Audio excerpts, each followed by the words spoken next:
Hello, I'm Isaac Hayes III, founder and CEO of Fanbase. And right now we're accepting investors in our $17 million round to revolutionize the future of social media. Today, for just $399, you can own 60 shares of stock in Fanbase at $665 a share. Go to startengine.com/fanbase and invest today. While the big platforms have grown too massive and disconnected from their users, Fanbase is building a platform where creators and users truly come first. We've already raised $8.6 million from everyday investors who believe in this vision, and now you can join them. This is your chance to invest in a social media tech company with over 1 million users that is disrupting media by allowing anyone to reach all of their following and monetize their content from day one. The market is changing, big platforms are failing to serve their users, and Fanbase is stepping up to fill the gap. Don't wait until it's too late. Invest now. Invest for yourself and your future. Go to startengine.com/fanbase and own the future of social media.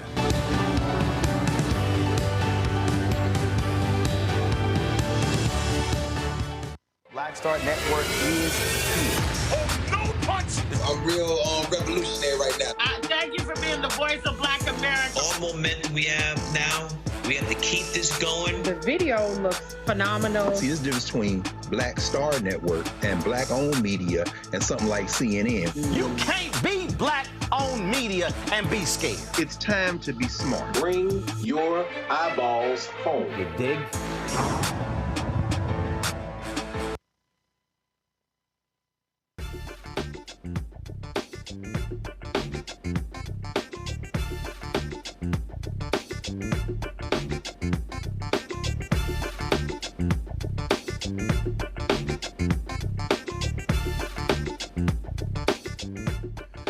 Today is Friday, April 18th, 2025, coming up on Roland Martin Unfiltered, streaming live on the Black Star Network. Folks, we haven't made it to the first 100 days, and the twice-impeached, criminally convicted felon-in-chief Donald the Con Trump has unleashed lawlessness all across the country. Janai Nelson, the President and Director-Counsel at the Legal Defense Fund, will explain that although Trump's tactics aren't new, they can be stopped. Federal judges are doing their part, ruling against Trump left and right.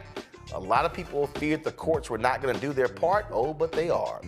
According to the nonprofit organization Vera Institute, it was targeted by Trump's DOJ and DOGE, setting a troubling precedent for targeting nonprofits that receive federal funding.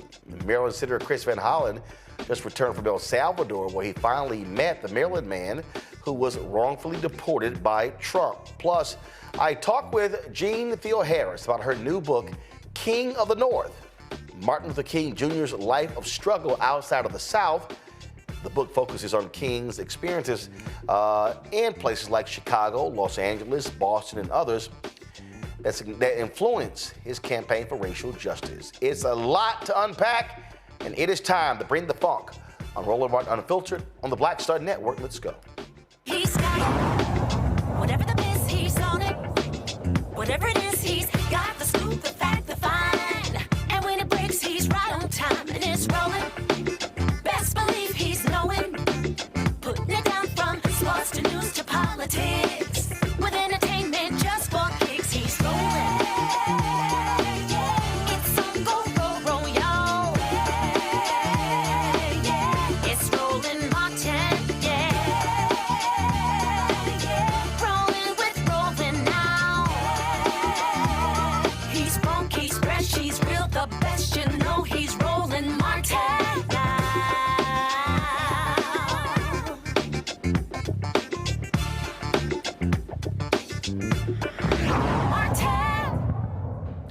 Folks, it's been 88 days since the twice-impeached, criminally convicted felon-in-chief Donald Trump occupied the White House. During these 88 days, he has abused in a massive way presidential power by dismissing individuals from federal boards, laying off thousands of employees under the pretext of saying the government needs the money to fund other operations, openly disregarding court orders and unlawfully deporting individuals, and also just completely saying they're not going to comply with court orders. It's been a fierce battle fighting against him, especially in the federal court system. Janai Nelson, the President and Director-Counsel of the Legal Defense Fund, wrote an op-ed in The Nation called "We Can Defeat Trump's Lawlessness. We've Done It Before." She joins me right now. Janai, glad to have you here. You lay out that it can be defeated. Let's unpack that, because just we saw today, even in the very, very conservative Fifth Circuit, that judges have been nailing Trump on how they are abusing power, just deporting folks for the hell of it. That's right. What is happening is so egregious that you see some of our staunchest, most conservative, some of the most extreme circuits and judges recognizing that our Constitution, our democracy, the rule of law itself is at stake because it is being abused so plainly in plain sight with zero restraint. And if there's any fidelity to the rule of law, if there's any interest in keeping this country from devolving into a full-out autocracy, the courts have to step in and enforce the law and recognize that no one is above the law. Even if this president thinks that he has full immunity, he still cannot engage in unlawful conduct without a check by these courts. And certainly the people in his administration don't enjoy the same immunity that he does. So what they're doing at his behest and at his direction is putting them, their lives, their livelihoods, their licenses at risk. Because in many instances, they are engaging in civil rights violations, potentially human rights violations, and misconduct that can lead them into potential criminal conviction. So this is serious business, and I'm glad to see that the courts are stepping up and stepping in. So here's what's interesting right now. You've got Democrats saying it is wrong for Democrats to be focused on people like the man who was deported to El Salvador, Senator Chris Van Hollen, traveled there to meet with this man. They're saying, oh, no, you should ignore those things. But the courts are hitting them left and right. Now, I know the LDF is a nonpartisan group, but to me that sounds idiotic. If you believe in the rule of law, if you believe in the Constitution, then as Congresswoman Barbara Jordan said in the Watergate hearings, my faith in the Constitution is whole and it is complete. And I will not stand idly by and watch people abuse this. To me, that's crazy advice. Yeah, as you said, LDF is nonpartisan. We don't give political advice. What we do is say what the law requires. And the law requires that every single person has a right to due process, has a right to be treated equally under the law, should not be subject to human and civil rights abuses. And the problem that we are in right now as a country is this very self-centered approach to rights and to protections.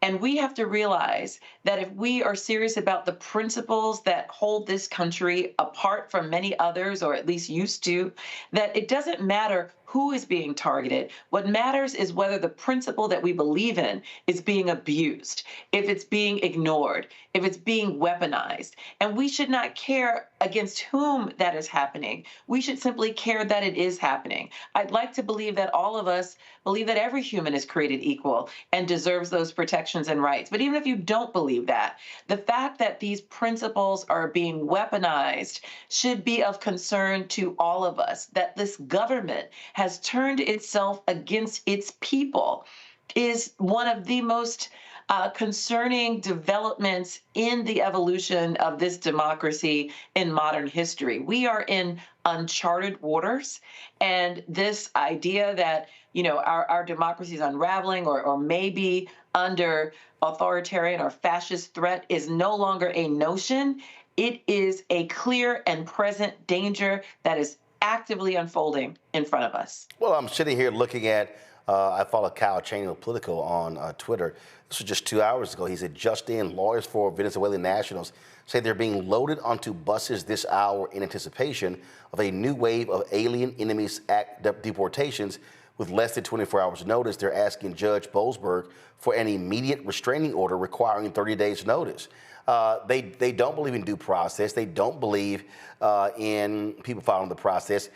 We ran a video the other day of people thought was someone with ICE who was breaking the window of a man, and we find out that he was actually with a militia group. I mean, he was not actually with ICE. I mean, what Trump is doing, he is giving these people permission to essentially kidnap folks.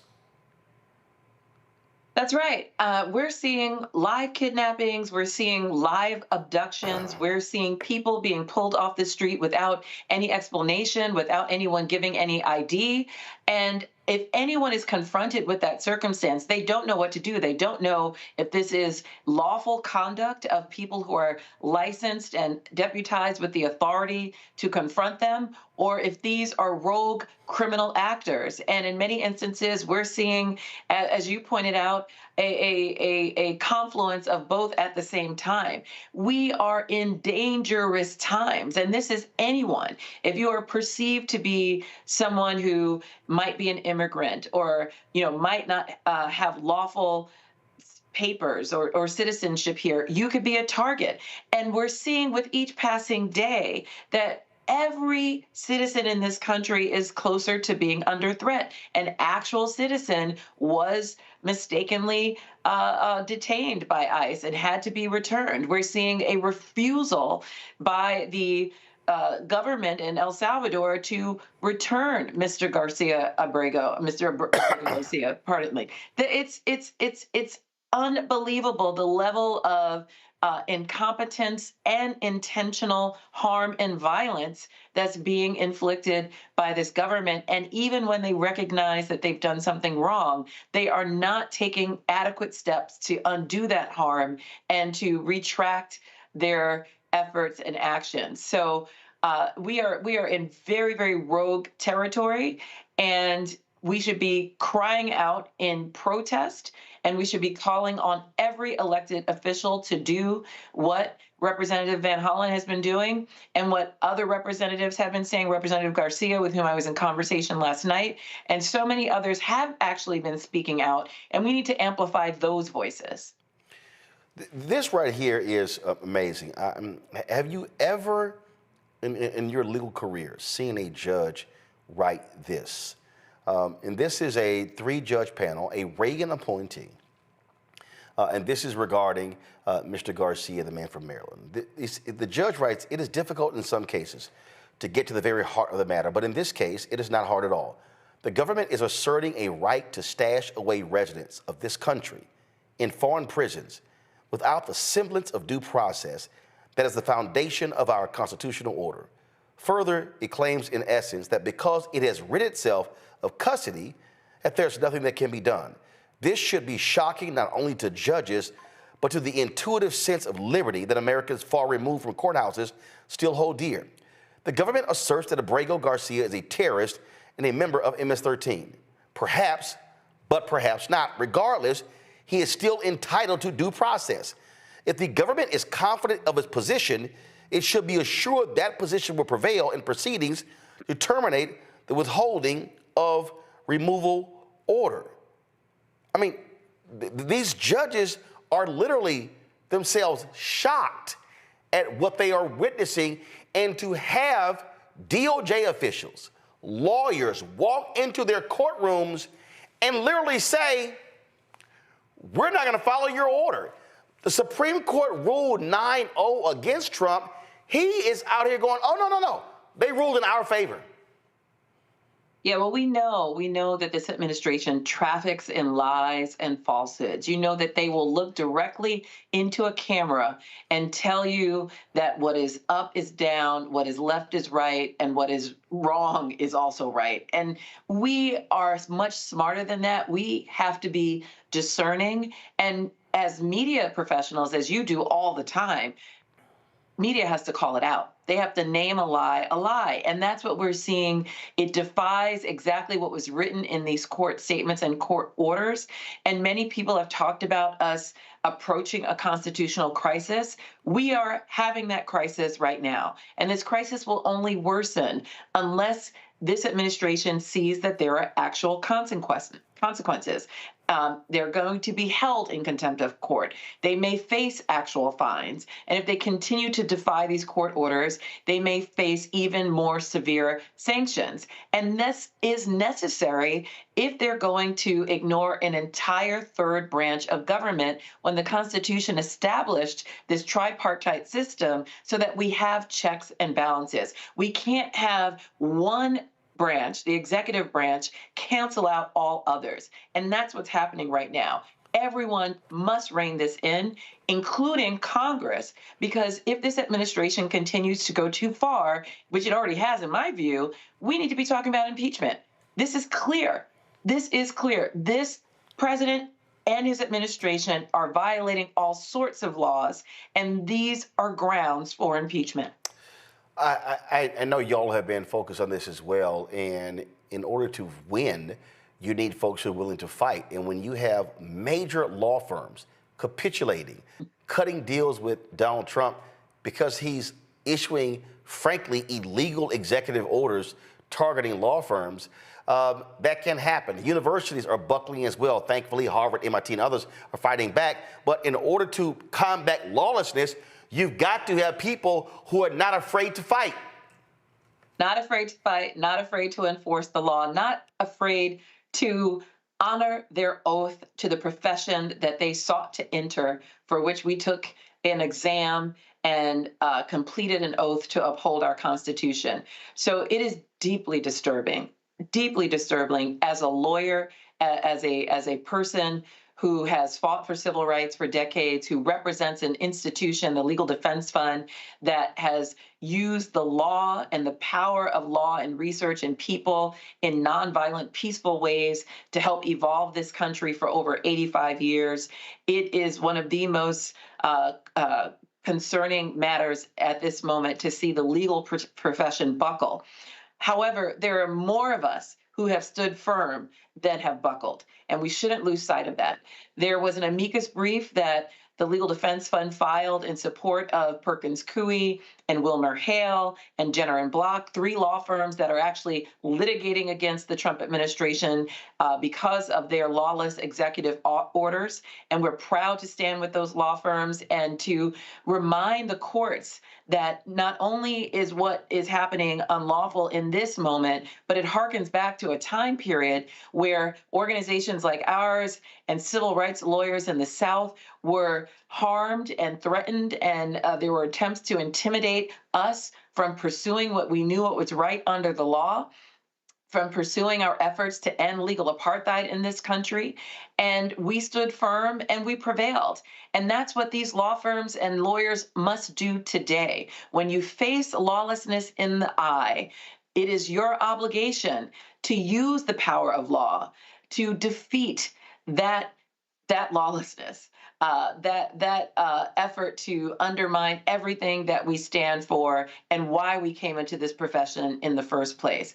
Because if we don't hold the line, we will quickly descend into a space that is irretrievably harmful for our citizens and, frankly, for the entire future of this country, our national security, our national standing. Really, it is a slippery slope into a true spiral that I don't know we will ever recover from if we don't start to gain hold of it. And it's always amazing, Janai, and I tell people this all the time. It's always amazing when people finally wake up and realize what's going on. New York Times columnist David Brooks, conservative columnist, dropped this, and it says, "What's happening is not normal. America needs an uprising that is not normal." And he goes on and he writes about how empires died. And then he said, Trumpism is threatening all of that. It is primarily about the acquisition of power, power for its own sake. It is a multi-front assault to make the earth a playground for ruthless men. So, of course, any institutions that might restrain power must be weakened or destroyed. Trumpism is about ego, appetite, and acquisitiveness, and is driven by a primal aversion to the higher elements of the human spirit, learning, compassion, scientific wonder, the pursuit of justice. When you see the capitulation of media, unwilling to do stories, when you see, let's cut deals with Trump so our mergers can go through, and who cares if he's suing us because 60 Minutes interviewed Vice President Kamala Harris, or ABC cutting their deal and the money going to his library. What this is about is, let me break any institution that could shine a light upon me. When I do this show, I'm literally sitting across from this portrait of Ida B. Wells Barnett. And it hangs in our studio. Ida B. Wells Barnett is Harry Belafonte, and is James Baldwin.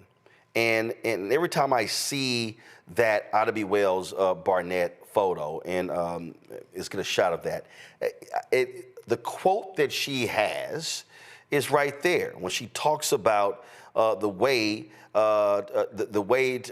to seek truth is shine a light upon the darkness.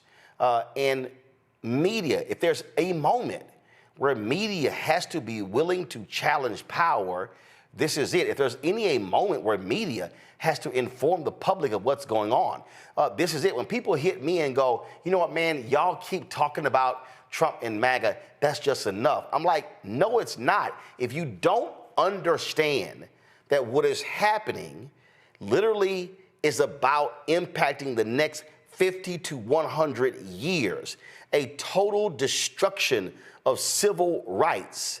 That's what we are fighting. We are fighting literally for the next 2 to 3 generations. I could not agree more, Roland. So, you said when people wake up, what will they see? And that's why there was this quote unquote war on woke, because they want people to remain asleep, to have their eyes closed to the criminality, to the corruption, to the destruction that we are seeing play out. Those of us who knew this was coming, those of us who saw the signs of it, those of us who have been screaming about the embers of white nationalism that are still burning in this country and now are aflame. We knew this was happening. That is why there are all of these efforts to ban books, to put limitations on protest, to stop people from being able to vote. There is an effort to take away all the levers of power, all the potential accountability of government, to take it and wrest it from the hands of the people and to put it in the hands of a very small, increasingly wealthy minority of people who do not have this country's interests at heart at all. It's only self-interest, self-aggrandizement, self-serving, self-dealing that is happening on the part of many in this administration. And so it is incumbent upon the media to lay those truths bare. This transcends party. This transcends politics. We're talking about basic fundamental rights. We're talking about whether the United States of America, as we have known it for the past 60 and nearly 250 years, whether it's going to continue to exist, whether we're going to continue to be in a free society. And we can continue to debate all sorts of policies. We can continue to have partisan politics and all sorts of things where we agree to disagree. But one thing we must stand united on is whether we want the United States of America to continue to exist, because that is the threat that we're facing. And so many people have been sounding this alarm, and I'm glad that more people are waking up to that piercing sound. Yep. And I hope it won't be too late before everyone recognizes the enormity of the threat that we face. And this is one of the reasons why we have said on this show, this is not a moment to rest. This is not a moment to check out. This is not a moment for folks to say, hey, you know what, that's someone else's fight, because what is happening will impact every single one of us. That's absolutely right. Everyone has to get engaged. Everyone has a role to play. I don't care what your position is, where you're located, what your identity is. You have a contribution to make in this effort to save our democracy, in this war against freedom, this war against truth, this war on education. Everybody has a role to play, and that can be any number of things, including how you spend your money, including how much you hold your elected officials and your representatives to account, including your ability just to educate your neighbors and friends and reach out and call people into this fight. It's imperative that each one of us find a role to play, because whether you think you're in this or not, you absolutely are. No one is exempt. Indeed, indeed. Janai Nelson, we appreciate it. Thanks a lot. Thank you, Roland. Folks, going to a break. We'll be right back. Roland Martin Unfiltered right here on the Black Star Network. Next on the Black Table with me, Greg Carr. The enormous impact of race, education, and affirmative action in America, and how, believe it or not, white America is starting to feel a little bit of the pain. Dr. Natasha Waraku joins us with a case study of one suburban community and how it reacted when the minority students started to excel. And most people didn't say this explicitly, but was that, the academics standards are getting higher in part because of the Asian kids, and that is making our kids really stressed out. So we need to reduce the amount of homework teachers are allowed to assign. She shares a perspective that you don't want to miss. That's on the next Black Table, only on the Black Star Network. Hey, this is Motown recording artist Kim. You are watching Roland Martin Unfiltered. That boy, he always unfiltered, though. I ain't never known him to be filtered. Is there another way to experience Roland Martin than to be unfiltered? Of course he's unfiltered. Would you expect anything less? Watch what happens next.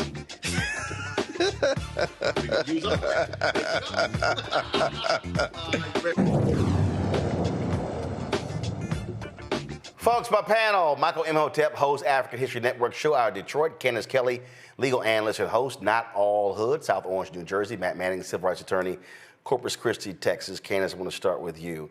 You heard what Janai had to say right there, and this is a moment where the law matters. Above the Supreme Court says equal justice under law.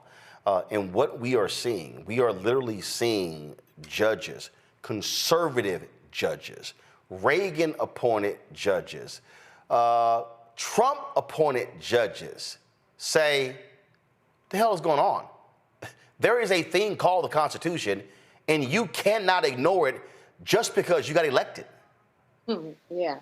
There's a thing called the Fifth Amendment. There's a thing called the 14th Amendment. There's a thing called due process which we have never ignored in our country in terms of not having someone respond to it. We might have ignored it, but not on this level. And I think what's really interesting is that normally you go through the court system, right? And you figure out if you need to ultimately go to the Supreme Court of the land, the United States Supreme Court, you get your answer and it trickles down, whether it's civil rights or whether it's segregation or gay marriage. The Supreme Court speaks and then everybody listens. Now, this is precedent. I mean, we've talked about some things that have been unprecedented that Trump has done, but we've seen them in some way, shape, or form from other people. This right here, before last week, if you're talking about a 9-0 decision, that in and of itself is almost an anomaly these days, especially when you have conservative justices that outweigh the liberal justices. Now we've got the decision, and what happens? Trump completely ignores it. This is why people should be paying attention now. It was really different last week. It used to be wait and see what the court said. Now the courts have spoken and nobody's listening. So what's really important is that if Trump is saying we need a separation of these powers, and this is our international rights that we have to deal with things on an international level, well, then Congress has to do their job and say, well, if we're separated as we are, then they have to do their job to make something happen otherwise. Otherwise, this isn't just precedent for people who are taken off the streets and go to El Salvador.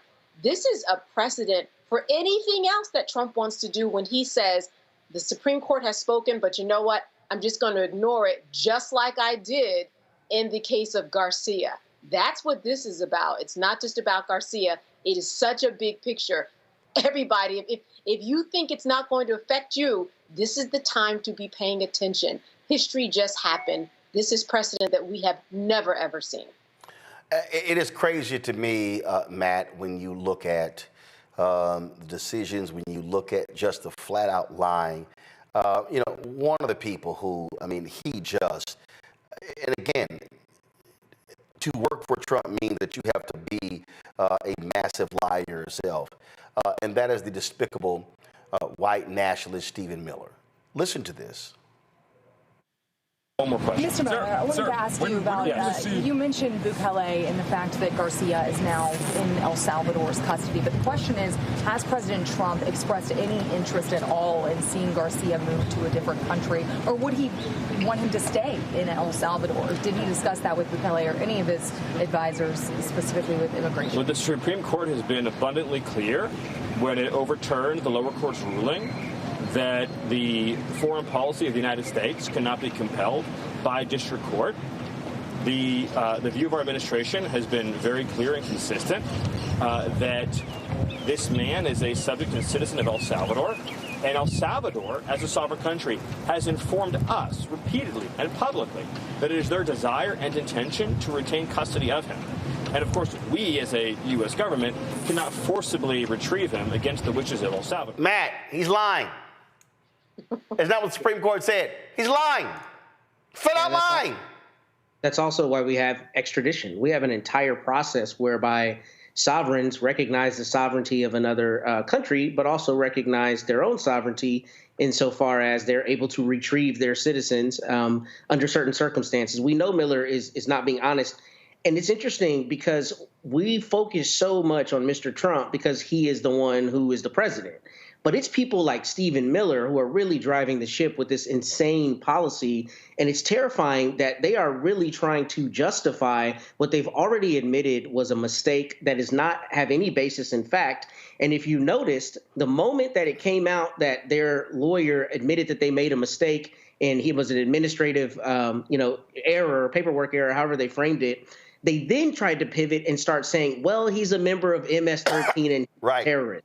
And exactly what you see them do to black people very often when we have any kind of criminal issue that's in the national zeitgeist, they immediately just start making ad hominems on Mr. Garcia as though, to Candace's earlier point, he's not afforded the due process rights that anyone in the United States of America is, even those who are naturalized citizens or those who have some authorization to be here and are not fully naturalized citizens. They're due process. You don't just get to spirit someone away and divest them of their opportunity to go in front of a judge and disprove what the government's allegations are. And that's what we're seeing here. We're seeing not only something unprecedented, but we're seeing something that is offensive to the fundamental ethos of this country, the idea that you at least get to stand in front of a judge and say, make the government prove it. What they're saying is not true. Instead, the government whisked this man away and then is now, thumbing its nose at the federal judge, telling him to kick rocks, which is not only unprecedented, but frankly, it upsets our entire system of the courts, because the courts, frankly, are like our currency. They're basically fiat courts, meaning they only have authority to the extent that we recognize they have authority. The moment the most powerful person in the world says, I don't recognize their authority, that authority is forever marred and really undermined. And that's what we're seeing. And the sad reality is all of the defendants and all of the litigants who go into a federal courthouse now still have to adhere to the judge, despite the fact, and the judge's orders, despite the fact that the president of the United States is telling the judges to kick rocks and openly calling for their impeachment and other kind of, negative actions toward them. So we're in an unprecedented space, and one that fundamentally shifts how the country exists. Michael, you can see right here, this is the New York Times, and how this is on the White House Twitter feed, how they mock this up, and they strike out wrongly. They strike out Maryland man, put in MS-13 illegal alien, and then they go, who's never coming back? Even though the Supreme Court affirmed the decision that they have to facilitate the return of this man. The sheer arrogance of this is astounding. And again, what their goal is, if they can break the courts, then they have a wide open pathway to do whatever they want. Yeah, Roland, this is what white nationalism unleashed looks like. And the lawlessness of it, after the Department of Justice admitted that he was wrongly taken out of the country in defiance of U.S. Supreme Court ruling, 9-0 ruling, including the 3 justices that Donald Trump nominated. This is what you're looking at. And you have some people who say, okay, we're in a constitutional crisis right now because you have Donald Trump and the Department of Justice defying a U.S. Supreme Court decision. But I would push back and say we entered into a constitutional crisis at 12 noon on January 20th. 2025, when a man who incited the insurrection in violation of Section 3 of the 14th Amendment was inaugurated as president. Even though the U.S. Supreme Court came up with a ruling that the 14th Amendment doesn't say, they said that state government does not have the authority to remove somebody from the ballot for a federal election. The U.S. Constitution doesn't say that. They just made some shit up. But but hashtag, we try to tell you, this is what we warn people about. So this is a severe fight right here. So we're going to have to continue to file lawsuits, continue to organize. What Senator Chris Van Hollen did was very courageous, I think. Okay. And this puts a lot of pressure on the Department of Justice, on Donald Trump, but also on El Salvador as well. So we have to continue to fight.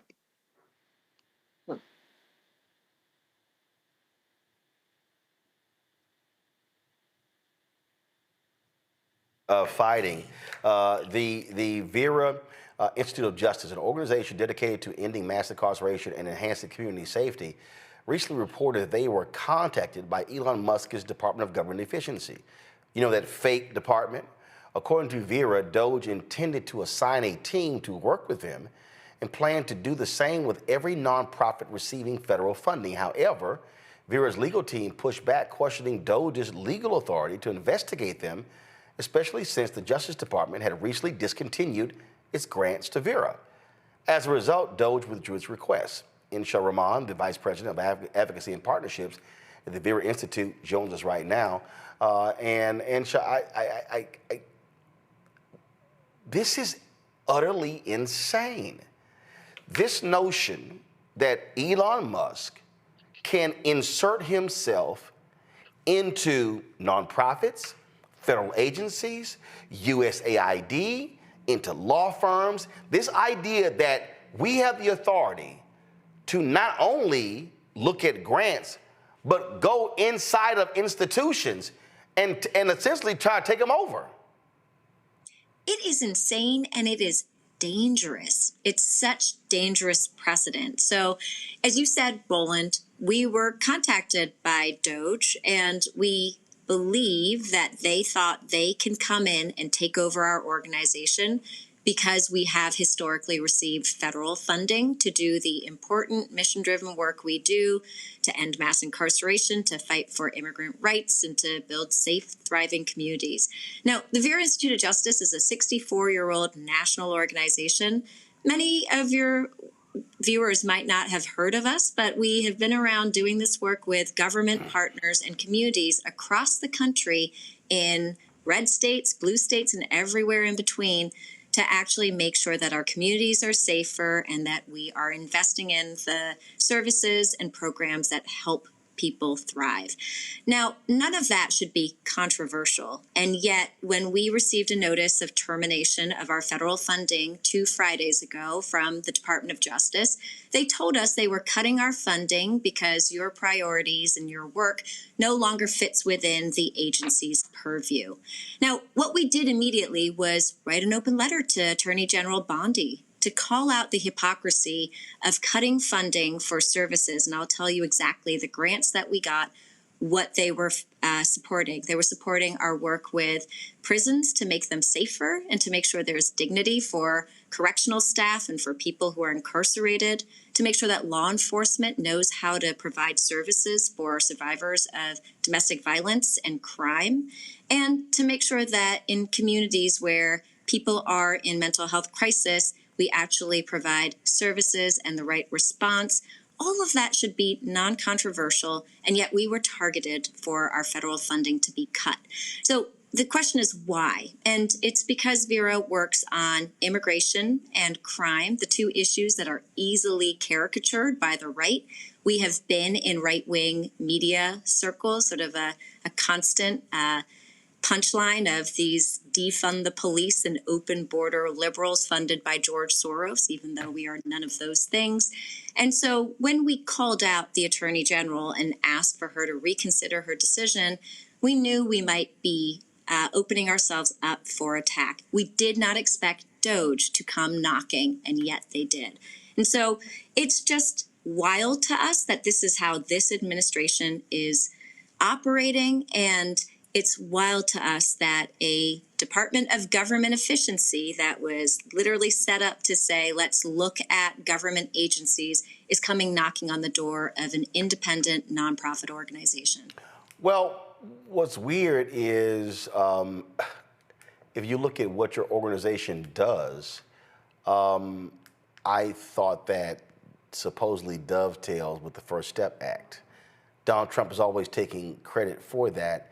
So you would think that if they were real about that, he named Alice Johnson, Pardon Czar, Topeka Sam is working with them. But I guess they really don't like groups that focus on mass incarceration. Yeah, they don't like groups that are willing to call out this administration and call balls and strikes. And we have since January 20th been public in our opposition to this administration's mass deportation agenda and gutting federal funding under Health and Human Services and other agencies for basic treatment, counseling, access to programs in communities that actually prevent crime and break its cycle. So they don't like people who are willing to call out their political agenda for what it is. And mind you, the work that we do is all evidence-driven. We are an organization that bases everything we do, the policies that we advocate for, based on research. But this is an administration that is not looking at evidence, it's looking solely at politics. And now, when the Department of Justice funding was cut, we thought that might be the end of it. But when DOGE came knocking, we did ask, why do you think you have authority to investigate us, to ask to assign a team to us, which we knew was a euphemism for taking us over? And they said, well, we're actually planning to assign a DOGE team to every agency and institute that receives congressional monies. And so that should be alarming. By our count, there are about 100,000 nonprofit organizations across the country that receive some amount of federal funding. And if DOGE plans to go take all of those over, that is a terrible and scary precedent for our communities and for what happens for the services of, and the good work that nonprofits do. Now, the other part that DOGE said to us was, when we asked, well, what does working with an organization look like? They actually referenced the U.S. Institute of Peace. And if folks are following that story, we know that by working with them, literally what DOGE did was go and take over their building, take over the entire organization, fire all of their staff. Yeah, fire everyone. Exactly. And then literally install a DOGE staffer, a 27-year-old, to be the new executive director of the U.S. Institute of Peace. So that's what nonprofits across the country can expect if DOGE comes knocking on your door.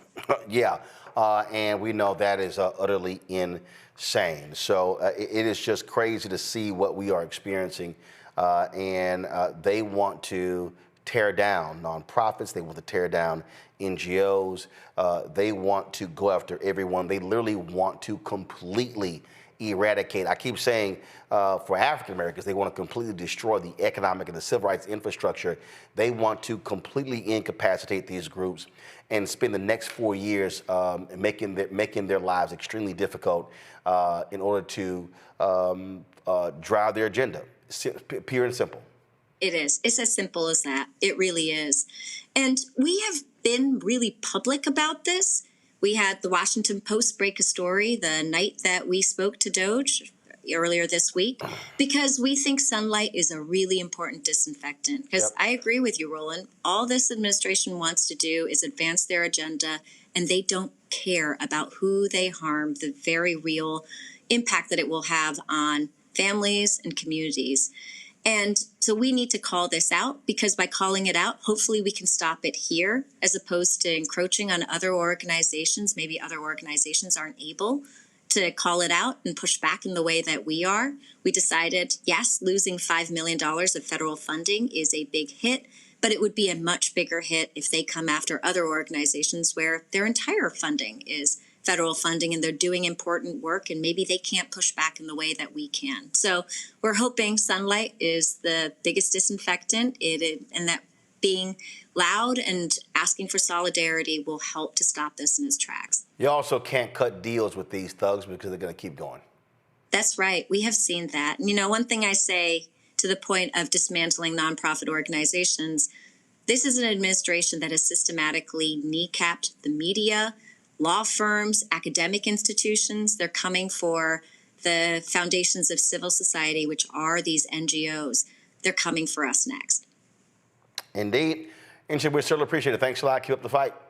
Thank you. Thanks for having me. Folks, we come back. Democratic Maryland Senator Chris Van Hollen returns from El Salvador. We'll show you what he had to say, and also how the president of El Salvador tried to set them up by saying that, they were just enjoying margaritas by the pool. Folks, if you want to support Roland Martin Unfiltered, the Black Star Network, support us by joining our Bring the Funk fan club. Our goal is very simple: to get 50,000 of our fans contributing on average $50 each a year, $4.19 a month, 13 cents a day. You support this show. You support the 4 other shows that we're working on. We're launching a business show. We're looking at a health show. Lots of things that are going on, and so your support is critical. If you want to give via Cash App, use the Stripe QR code. Here's the QR code right here. And if you're listening, go to blackstarnetwork.com for that. Also, you want to send a check or money order, please make it out to Roland Martin Unfiltered, please. Roland Martin Unfiltered, P.O. Box 57196, Washington, D.C., 20037-0196. PayPal's R Martin Unfiltered, Venmo's RM Unfiltered, Zelle, Roland at RolandSMartin.com, Roland at RolandMartinUnfiltered.com. We'll be right back. This week on The Other Side of Change. Black Maternal Health Week. The racial disparities are undeniable, making it clear that Black people experience racism from the womb. America and America's healthcare system has not taken the time to invest in what quality healthcare looks like for Black birthing people. The state of Black maternal health in the United States is still dismal. It is environmental racism. It is systemic racism. It is the systems that we are born into. Only on the other side of change on the Black Star Network. I'm Russell L. Honoré, Lieutenant General, United States Army, retired, and you're watching Roland Martin Unfiltered. Democratic Maryland Senator Chris Van Hollen says he has met with Kilmar Armando Abrego Garcia, the man mistakenly deported there to a high-security prison for terrorists, back to the U.S. Van Hollen posted this on the social media. He talked about what his main goal is. He also, when he landed in the United States, he also spoke about what took place in debunking a lot of the lies that have actually been spread as well. This is the tweet. You see it right there, what he had to say. This is him speaking about so-called Margarita-gate, talking about what was being brought up and how, frankly, they were being set up by the El Salvador president. So check this out. Let me play this for you. Here we go. Now I just want to take a moment. I hadn't planned to do this, but as I was landing on the airplane, I got a transcript of some questions President Trump was asked at the White House today about what I would call Margarita-gate. I don't know if you guys have been following this, but President Bukele, after I met with Kilmar, did this tweet showing us at a table with these 2 glasses. So here's what happened. When I first sat down with Kilmar, we just had glasses of water on the table. I think maybe some coffee. And as we were talking, one of the government people came over and deposited 2 other glasses on the table with ice, and I don't know if it was salt or sugar around the top, but they look like margaritas. And if you look at the one they put in front of Kilmar, it actually had a little less liquid than the one in front of me, to try to make it look, I assume, like he drank out of it. Let me just be very clear. Neither of us touched the drinks that were in front of us. And if you want to play a little Sherlock Holmes, I'll tell you how you can know that. So if you look at the video or the picture I sent out from the beginning of our meeting, you'll see there are no glasses on the table. So you'll see in later videos they are on the table. But they made a little mistake. First, some people are very careful, right? If you sip out of one of those glasses, some of whatever it was, salt or sugar, would disappear. You would see a gap. There's no gap. Nobody drank any margaritas or sugar water or whatever it is. But this is a lesson into the lengths that President Bukele will do to deceive people about what's going on. And it's also shows the lengths that the Trump administration and the president will go to, because when he was asked about a reporter about this, he just went along for the ride. Bottom line is, we have a thug sitting in the Oval Office, and these people have no respect at all for the law. One of the things that we are seeing play out here, Matt, is, as we said earlier, they want to position this as, oh, here are Democrats defending an MS-13 gang member, wife beater, how dare you, because they want to ignore that the law matters. And if there's somebody black, because we already know this, the case, who's going, I don't care. We know about black people who are American citizens who have not gotten due process. Due process means prosecutors don't withhold evidence. Due process means you don't strike people from juries because they're black. Due process means you don't fake evidence. And in every example I just used, we've had numerous black people who've been the victims of a failure of due process in this country. That's spot on. But what's really interesting, something you alluded to, is what we have not had, at least historically, is we have not had the highest law enforcement agency in the country being patently dishonest in front of federal judges in the way they are now. And you're talking about due process. What people may know is in the federal and in the state system, there's a law called Brady, or there's a former case called Brady. And basically that requires that a prosecutor has to give any evidence that may be exculpatory or mitigating to a criminal defendant, right? And most states have a corollary law. The reason that's important is now I think DOJ is going to have to give Brady on itself, because you have DOJ prosecutors standing in front of a judge either lying or obfuscating or otherwise, withholding evidence. And that's something that you hear people accusing, prosecutors of often in criminal cases. But it's now something that we have demonstrative evidence on that DOJ lawyers are doing and are being fired for the instances where they're being honest. So due process for Black people, for non-white people, has long been an issue in this country, but we have never, in my understanding historically, ever had circumstances where DOJ is patently being dishonest. It's interesting. I wasn't born in 1978. I wasn't alive. But when I saw that Van Hollen was going down to El Salvador, I frankly thought about Congressman Leo Ryan. Yep. Because Bukele, one of the things that I think has been lost in the media narrative about everything going on with Kilmar Garcia and all the people being deported is the fact that Bukele is an authoritarian.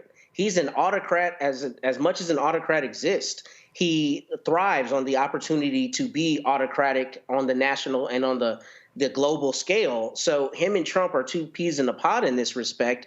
And it's doubly problematic that it's El Salvador in particular, because he revels in the opportunity to be an authoritarian, right? And to have this mega prison and to enjoy. I mean, think about the tweet that he sent out when the plane was in the air and he just said, oops. I mean, how ominous is it that, he's sending a tweet that way? So I'm glad that there's proof of life of Mr. Garcia, but I am not in any way surprised that they're being dishonest about the truth of what happened with the whole Margarita-gate, and that we're seeing on the larger scale, Bukele engaging in exactly the kind of dishonesty and autocratic policy that Trump is. When you are dealing with thugs, you have to respond accordingly, Candace. And this is not a situation where, well, let's give them the benefit of the doubt. No, you cannot. These are thugs. These are people who do not care about the law. What they care about is whatever they consider the law to be. And I think what's most interesting is that we have known this. It's just now that we're seeing it so much more blatantly. I think it kind of pacifies people to have that expectation, which leads people to kind of lean back a little more. Remember when years ago, when Trump would do something, it would be ridiculous and out of this world. You couldn't believe it. He couldn't even have won the presidency. And now people are kind of like, very even keel about responses, because he's trained everybody to be that way. He's trained everybody to read media in a way that is just like they edited when you pulled up that New York Times article, or train people to have a serious press conference about somebody's freedom internationally who didn't have any due process, but we're talking about margaritas. That is the part of their plan. So we really have to be really critically discerning about what we are looking at in the media, or else we're all just going to be confused and kind of trumping out each other with mis and disinformation. But that's exactly where they want us to be. So this is really a good time to think about people like you, other outlets that are giving information that is real, and as ourselves being good consumers, so that when we look at stories like this, we can actually see the lies and not just say, oh yeah, that's expected. I think that's one of the travesties of this whole thing, this long press conference and how much he spent talking about Margaritaville. What we have to recognize, Michael, that there is a clear impact here. And I want people watching and listening to recognize that this is not inside baseball. This is not all minutes that doesn't impact me. When you heard Incha talk about the Vera Institute, how that nonprofit is being impacted.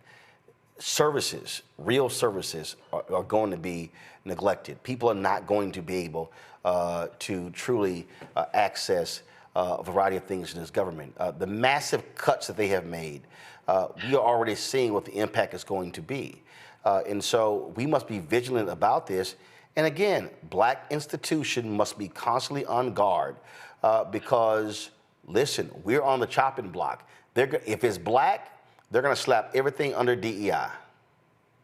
Absolutely, and they're doing that, everything from removing Harriet Tubman from the National Park Service website and talking about the Underground Railroad. Yes, they restored it, but we keep seeing these stories of African-American history, the black erasure of African-American history from government websites, and then certain information is partly restored or what have you. We see the attack, we see the closing down of the Minority Business Development Agency, because of an executive order from Donald Trump. And we know that has helped African-American owned businesses get federal contracts. We see the lawsuit. There was a lawsuit in February that the National Urban League entered into against the Trump administration because of the attacks on DEI. We just see the NAACP has launched a lawsuit as well against the Department of Education and their attacks on DEI. So we see these attacks all across the board. And then also, as you've been talking about here, the shedding of tens of thousands of government jobs. If we just look at the U.S. Postal Service. U.S. Postal Service employs about 640,000 people. 29% of them are African American.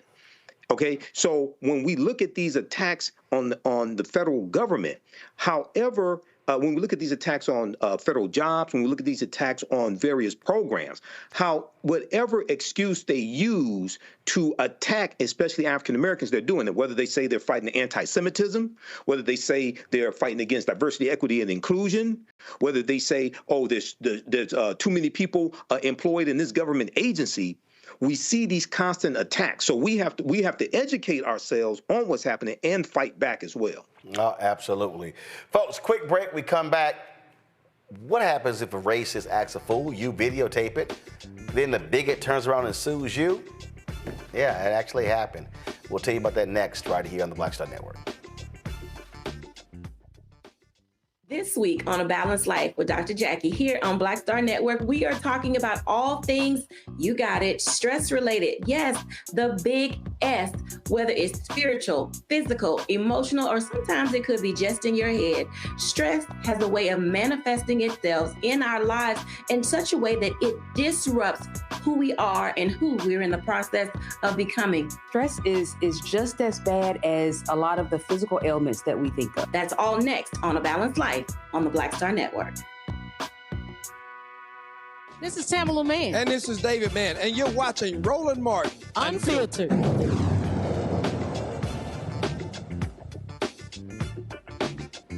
Months after a video surfaced showing Jonathan Spanos, the owner of a restaurant in Pennsylvania, going on a racist tirade during what looked like a road rage incident, repeatedly using the N-word and saying, "I'm a rapist." Okay, well, just watch for yourself. Church again, and you're fucking half brother nigger. Really? Yeah, you're half nigger brother. Yeah, you're half nigger brother. Fuck you. Half nigger brother. Fuck you. I don't have a half nigger brother. Keep videoing. It's okay. Okay, you said the N-word, like, on camera. That's going to be great for you. Oh, that's right. That's going to be great for you. I am a racist. I hate trash. John right. Spanos I hate is a trash. racist. Oh. You pop me the finger, you're wrong. Shame on you. Shame on you. Shame on you. Shame on you. That's what I did. I said he has a half nigger brother. That's going to be great for you. I am a racist. I hate trash. John right. Spanos I hate is a trash. racist. Oh. So Spanos is now suing the people who filmed him and posted the video online after the backlash he got. He claims he and his wife never threatened anyone and were just talking to a family friend outside their home when all this happened. He said the videos released has caused him and his family such emotional distress, led to the restaurant's closure. The restaurant's website is down. The place is marked as temporarily closed. This lawsuit asks for damages and says the video hurt his business and reputation. Here's him talking at a news conference. Video captured a heated family confrontation in which I intentionally used the most ugly language known to me to lash out in anger. I repeatedly used the N-word to inflict pain on another person and sarcastically stated that I was a racist. I was wrong from not walking away from that volatile situation. I was wrong for responding in anger with hateful language. I was wrong for using a racist term.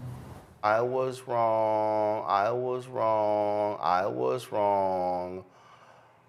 Candace, does he have a legal claim? Listen, the number one defense to defamation, which is what he's suing for, and intentional emotional distress, I believe, the number one defense is the truth. So we have the video, and that's the truth. Even if he was saying it sarcastically, the truth is that he said it.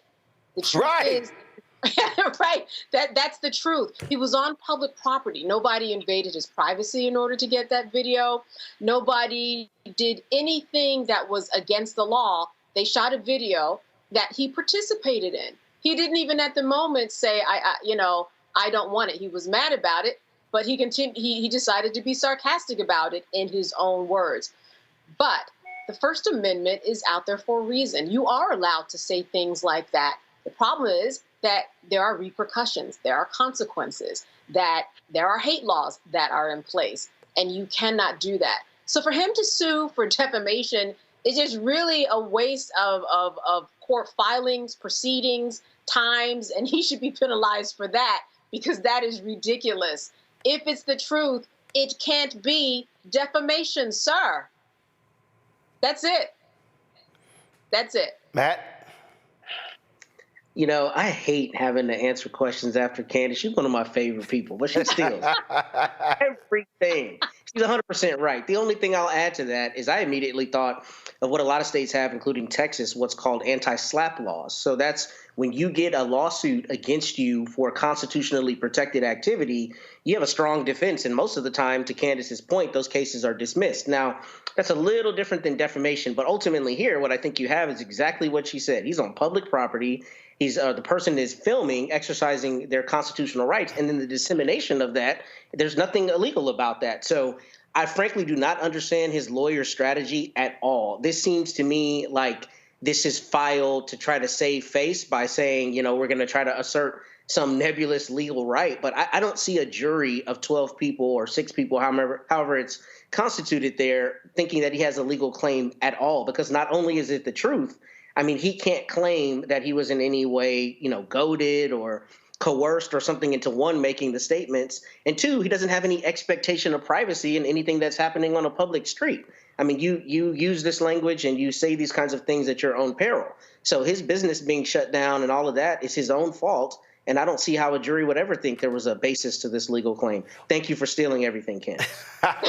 What's also hilarious, Michael, is, this has brought me undue attention. I guess you want to continue it.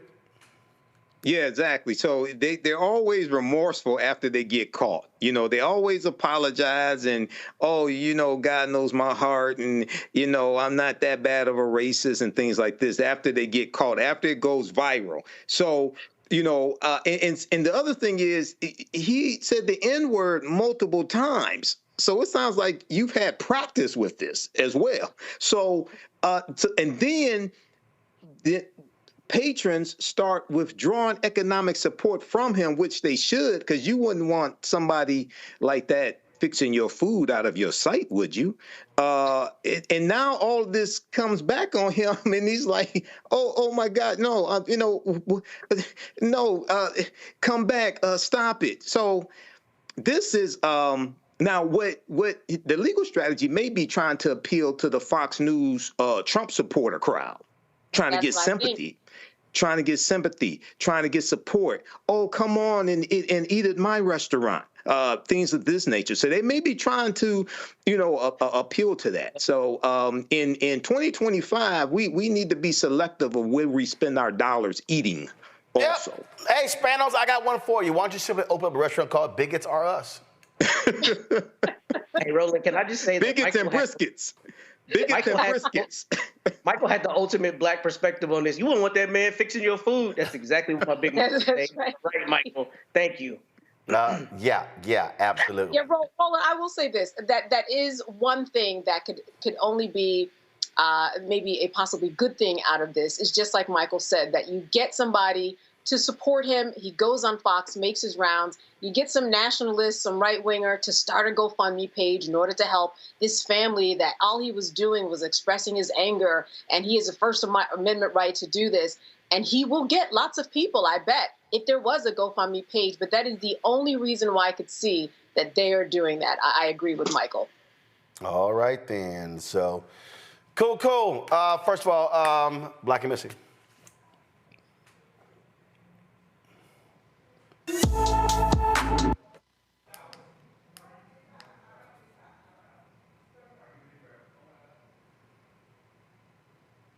Okay, what we got?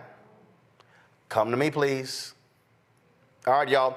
Something wrong with our video there. Justice Rich has been missing from Durham, North Carolina since March 26th. The 11-year-old is 5 feet 3 inches tall with black hair and brown eyes. Any more information about Justice Rich should call the Durham, North Carolina Police Department at 919-560-4600, 919-560-4600. Last story I got to ask y'all about, and that is this here. Donald Trump has named another head of the IRS. There was a power struggle with Elon Musk. Elon put his guy in, Scott Bassett. The Treasury Secretary is like, no, I'm over this. So the guy gets kicked out. But here's what's crazy. Trump's pick, Billy Long, had $130,000 of his debts just paid off by individuals who do business with the IRS. Michael, I'll start with you. This is one where Democrats, you do not allow that confirmation hearing to even be held. Yeah, you do. So the confirmation hearing is in the Senate. For those that don't know. So you use every Senate tool that you have, procedural tool, to stop the hearing, but also draw attention to it. Wait a second, where does money come from? What type of underhanded tactics are being used? How is he going to have to pay somebody back the $130,000? $130,000. Isn't that how much Michael Cohen took out on a line of credit to pay off Stormy Daniels to keep quiet before the 2016 election? $130,000. Interesting number. So you bring up this, and weaponize that, utilize social media, get that out to people. But yeah, you stop the nomination. What's crazy here, Candace, is this is the NewJersey.com story. Billy Long, a former GOP lawmaker and Trump's nominee for IRS commissioner, said he paid himself back using campaign donations for a $130,000 loan he made to his failed 2022 Senate campaign. The lever was the first to report on the filings. A note that since Long lost his bid for the Senate, the campaign committee raised less than $36,000. However, the campaign committee suddenly took in nearly $137,000 since Trump announced Long as his IRS pick. Wow, it's just amazing how this money just mysteriously shows up.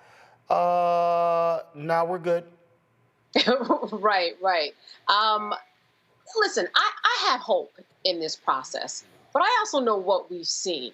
Will he be wasting taxpayers' money in terms of going through the process, going through some type of confirmation hearing? He will. But we also know that we've talked to people about their alcoholism and their cheating and all different types of things on the Senate floor during this cycle that we thought would not pass muster and certainly did. So I think the verdict is out on this. Yeah, we know it's a waste, but Lord knows what the outcome will be, because these issues just can't predict anything. We just have such a bad precedent across the board in all branches of the government. You just don't know. I mean, this one is really hard to call, but he's going to sit in front of them. I don't think that that's going to stop, and everything possibly could work out in his favor. That's the 2025 limit. I don't think it's hard, Matt, because it's very simple. If the Democrats don't show up for a committee hearing, you can't hold a committee hearing. And my whole deal is, you say, we ain't showing up. Yeah, I like it. I mean, I think Michael's right, and I think you're right. Use every possible tool to prevent this. But here's the problem. The problem is you don't have a DOJ that's going to prosecute the inevitable hookups that he's going to do as the IRS commissioner if he's confirmed. Oh, so yeah. I mean, this is not a real DOJ. Let's be real clear. This is truly a department of junk. The normal fail-safe would be, a fear that if you're just openly being bribed, that you're going to end up like Menendez, right? But that's not going to happen because you have a DOJ that is not going to prosecute. So, I mean, if you're a criminal, what's the reason for not hooking this man up and filling his coffers up? So when he's the IRS commissioner, you get that payback favor. We know that's what's going to happen. So the Democrats should try to stop the confirmation. But once he's confirmed, what you're going to see is the same kind of graft we're seeing across the rest of the agencies. Thugs. And keep in mind, one of the things Donald Trump did, he got rid of the law, if you will, that the companies could not bribe foreign officials. He's like, nah, we're good. Y'all can go back to that. I'm telling you, if this was an actual prosecution case, they would try the Trump administration on RICO charges. This is a criminal enterprise. That's what they are, a criminal enterprise. I bet R. Kelly is sitting in prison going, damn, I wish I had given some money because I would get pardoned by these people. Jesse James on steroids. That's what this is. They are. They are a criminal enterprise. They are an absolute, they're not just grifters, they are thugs. That's what they are, pure and simple. All right, Matt, Candace, Michael, appreciate it. Candace, good to see you. It's been a while since you've been on the show. Yes, glad to have you back. Folks, thank you so very much. I appreciate it. Folks, we're going to go to a break. We come back. We're going to hear from an author, Jeanne Theoharis. It's an amazing book. Every time we talk about Dr. King, it's always the South. It's always Birmingham. It's Selma. It's Georgia. It's Atlanta. It's what happened in the South. But the reality is, Dr. King from the beginning was also focused about the racism that was happening in the North. She details this in a fascinating book. It's a conversation you are going to enjoy. Don't forget, support the work that we do. Join our Bring the Funk fan club, folks. If you want to join the fan club, giving Cash App, here's the QR code right here. Click the Cash App button to contribute and to continue. If you're listening, go to blackstarnetwork.com for that QR code. And, of course, if you want to send a check and money order, make it out to Roland Martin Unfiltered. Again, not Uncle Roro, not Roro, not Roland Martin, not Unfiltered, not Black Star Network, not RMU. Make it out to Roland Martin Unfiltered, P.O. Box 57196, Washington, D.C., 20037-0196. PayPal, R. Martin Unfiltered. Venmo is RM Unfiltered. Zelle, Roland at RolandSMartin.com, Roland at RolandMartinUnfiltered.com. Download the Black Star Network app, Apple phone, Android phone, Apple TV, Android TV, Roku, Amazon Fire TV, Xbox One, Samsung Smart TV. Be sure to get a copy of my book, White Fear, The Brownie of America, Making White Folks Lose Their Minds, available at bookstores nationwide. Also, be sure to get our Roland Martin Unfiltered swag. Go to rolandmartin.creator-spring.com for our merchandise or the QR code right there. Also, don't forget, download the app Fanbase. If you want to invest, go to startengine.com/Fanbase. When we come back, my interview, my Roland's Book Club interview with Jeanne Theoharis on King of the North. You're watching the Black Star Network.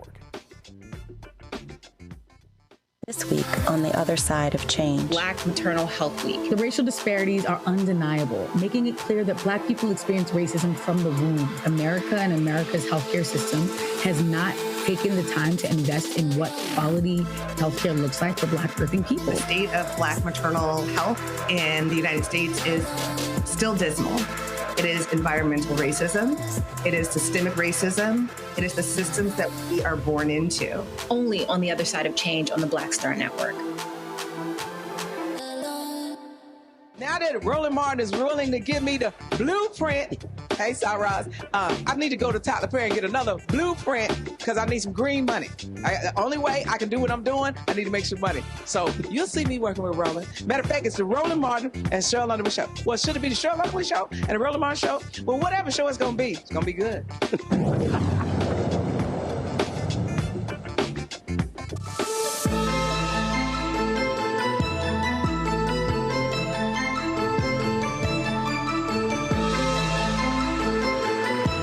All right. Before I got to talk about the book, I got to ask, Jeanne, are you kin to Liz Theoharis? Yeah, you know that. She's my younger sister. We've talked about this. Absolutely. No, God, Liz, Jeanne, you got to go with the bit. You got to go with the Okay, bit. I'll go with the bit. I am. For Liz, people who sister. don't know, of course, Reverend Liz Theoharis, repairs of the breach, partner in crime with Bishop William Barber. Exactly. Go ahead. There you go. So Force of nature herself, right? Yep. Absolutely. Reverend Liz, as lots of people call her, Reverend Liz. Well, let's get into this here. It's called King of the North, Martin Luther King Jr.'s life of struggle outside the South. A lot of people really don't understand 1966. They don't understand really the depths of the hate that Dr. King experienced. And he said when he was there in the Chicago suburb of Cicero that he never experienced that level of hate anywhere in the South. Why did you want to explore this aspect of Reverend Dr. Martin Luther King Jr.'s life? Well, I mean, I think to begin with, I think many of us are used to, if we think about Dr. King outside the South at all, right, it is in those last 2 years. And when you actually look more closely, both at his life and his work, the Southernization of Dr. King is really kind of limited and inaccurate. Dr. King comes of age in the North at both Crozier Seminary and Boston University. He experiences both segregation and the limits of Northern liberalism as a young person in graduate school. So there is never a time in Dr. King's work, beginning in Montgomery, where he's not calling out the racism and systematic segregation of the North. And when I use the word North, I'm using it in the sense that Dr. King uses it, which is Dr. King and many activists at the time used the word North to talk about everything from the Northeast to the Midwest to the West Coast that in many ways defined themselves as not being the South in terms of race relations. They were not the South. They were open. They were free. They were the promised land. Is the way. And they would say that. They would say, oh, no, we're not them. No, exactly. no, we are not them. We're not like them. Absolutely. And so one of the things to understand, and I think we have not understood, is that from the very beginning of his leadership, he is calling on Northerners, on Northern liberals, both to be outraged about what's happening in the South, but equally to be outraged about what's happening in their very own cities. And that as we start to see some Northern outrage about what's happening in the South, he is saying, okay, but you need to be equally outraged when someone can't get a job at where you work or can't buy a house where you live. So I think one of the things that I think we need to see is that Dr. King from the very beginning understood that segregation was not a regional sickness, but a national cancer. And he also understood that even some of the people, some of the white Northerners who began to get more concerned about what was happening in the South, and we can think about earlier in American history patterns like this, but who assiduously refused to confront segregation where they lived. And so the story of King of the North, right, starts much before, right, those moments in 1966 in Chicago that you're referring to. And it is a story of, again, Dr. King calling on people who considered themselves allies of the civil rights movement to walk the walk where they lived, really challenging this Northern gaslighting that said, oh, the problem is in the South. We might have some racism here, but it's not systematic like the South. He's really calling that out, saying it is systematic.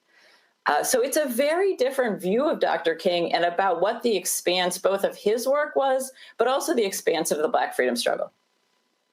I like how you start with the preface, where you lay out this speech and who he's talking about and the issues he's talking about, and you wait 4 paragraphs before you reveal the city that he is speaking about.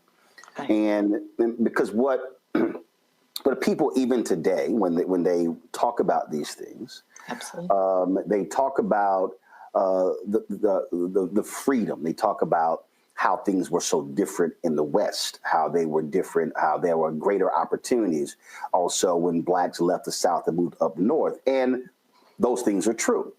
You didn't have segregated water fountains. You didn't have segregated buses, things along those lines, but you still dealt with the reality of Jim Crow. And what really was very interesting when you talk about this statewide referendum that dealt with the issue of allowing citizens to sell or rent their property to, as you said, whomever they wished. This point that you're making here, that's what got Ronald Reagan elected. Absolutely. This is, and so then when you start thinking about the attacks on the Black Panthers as well, carrying the rifles in Sacramento, so there's all these people, they love talking about liberal California and yes. liberal, and it's like, no. Right. California, exactly. White was white, so they operated. They might have been nicer, as you say, only the language was polite, and people keep getting confused by that. And even King, when he went to L.A. with the riots 5 years later, was even shocked with the level of poverty and racism there, because he thought it also was a lot different. Well, I would be careful there, right? I mean, I think part of what we see when we see Dr. King over and over in LA in the years before the Watts uprising, right, talking about and joining a movement around police brutality in the city, calling for Chief William Parker, the head of the LAPD, to be replaced, marching around school segregation in LA, marching and sort of campaigning against Proposition 14 in 1964, which is trying to retain the right of Californians to discriminate in the sale and rental of their property, right? We see King is actually in LA more than 15 times before the Watts uprising. So one of the things that he will say about the Watts uprising is he will question this sort of shock, this surprise. He will say, in fact, if they had listened, if they had acted, this never would have happened, right? He will tell, actually, Mayor Daley, if Mayor Yorty, who was the mayor in LA, had listened, this wouldn't have happened. So in many ways, part of what King's shock about Watts is the level of willful blindness, if you will, right? The level of Californians being like, what is this? Why are Black people so angry? This is a state without discrimination. And Dr. King is like, no. He is very clear that people have been organizing. He has joined with them, and over, public officials, California residents, and the media have ignored, gaslit, or distorted those issues to make it seem like there's not a real problem when people were clear for years that there was. I've always said that the problem in this country, whether we're talking about then or now, is that if it is not covert, then there's the belief that it's not overt. That if we don't see it, if it's not a cross burning, if it's not a church burning, if it's not a lynching, oh, no, things are good.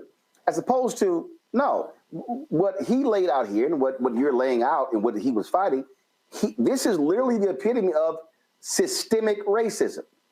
And we're operating in a day where you have Republican Party and even some Democrats who do not believe in systemic racism, who want to make excuses for what is happening, and that's class and some other stuff, but they want to deny this reality.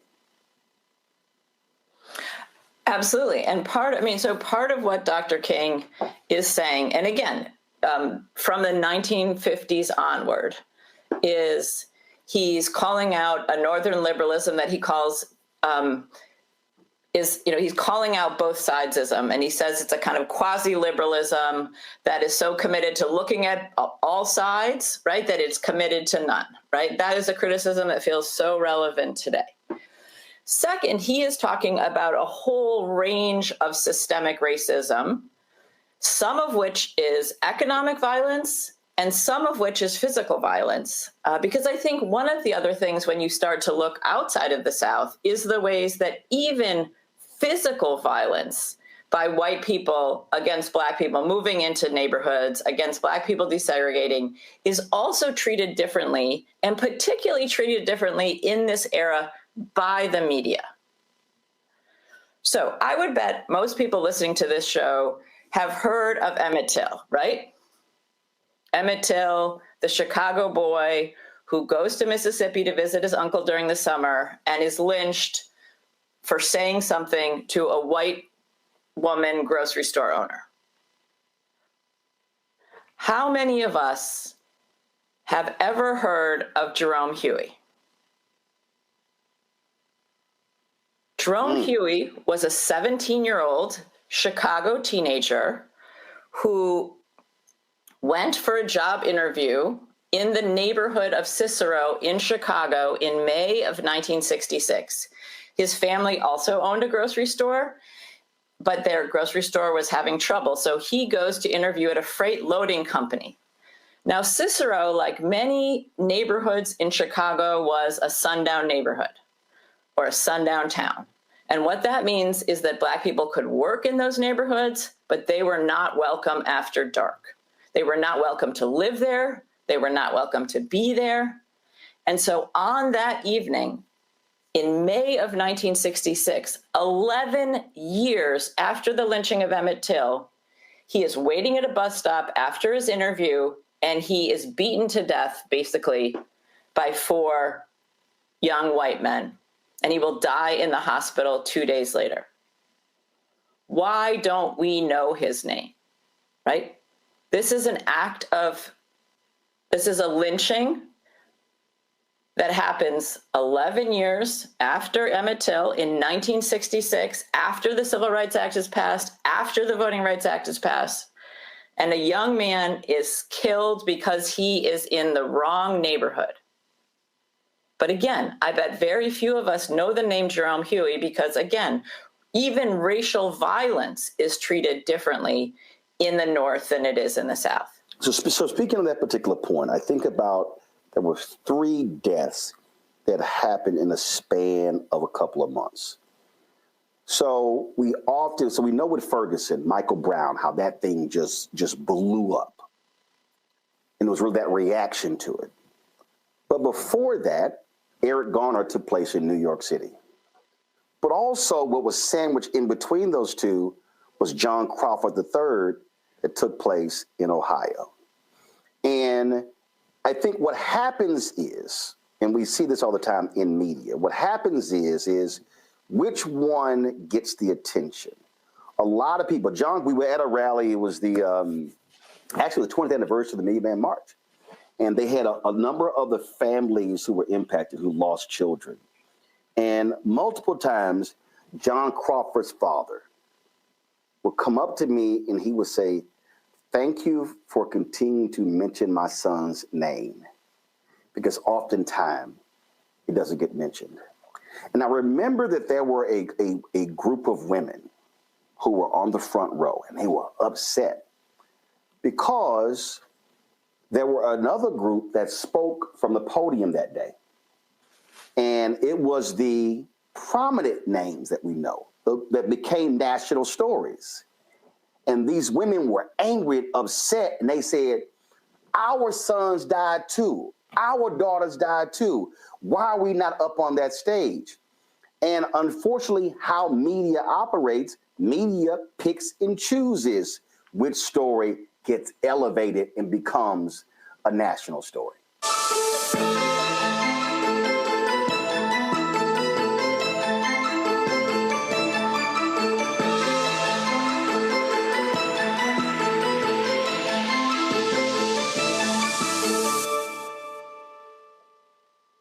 This week on the other side of change. Black Maternal Health Week. The racial disparities are undeniable, making it clear that Black people experience racism from the womb. America and America's healthcare system has not taken the time to invest in what quality healthcare looks like for Black working people. The state of Black maternal health in the United States is still dismal. It is environmental racism. It is systemic racism. It is the systems that we are born into. Only on the other side of change on the Black Star Network.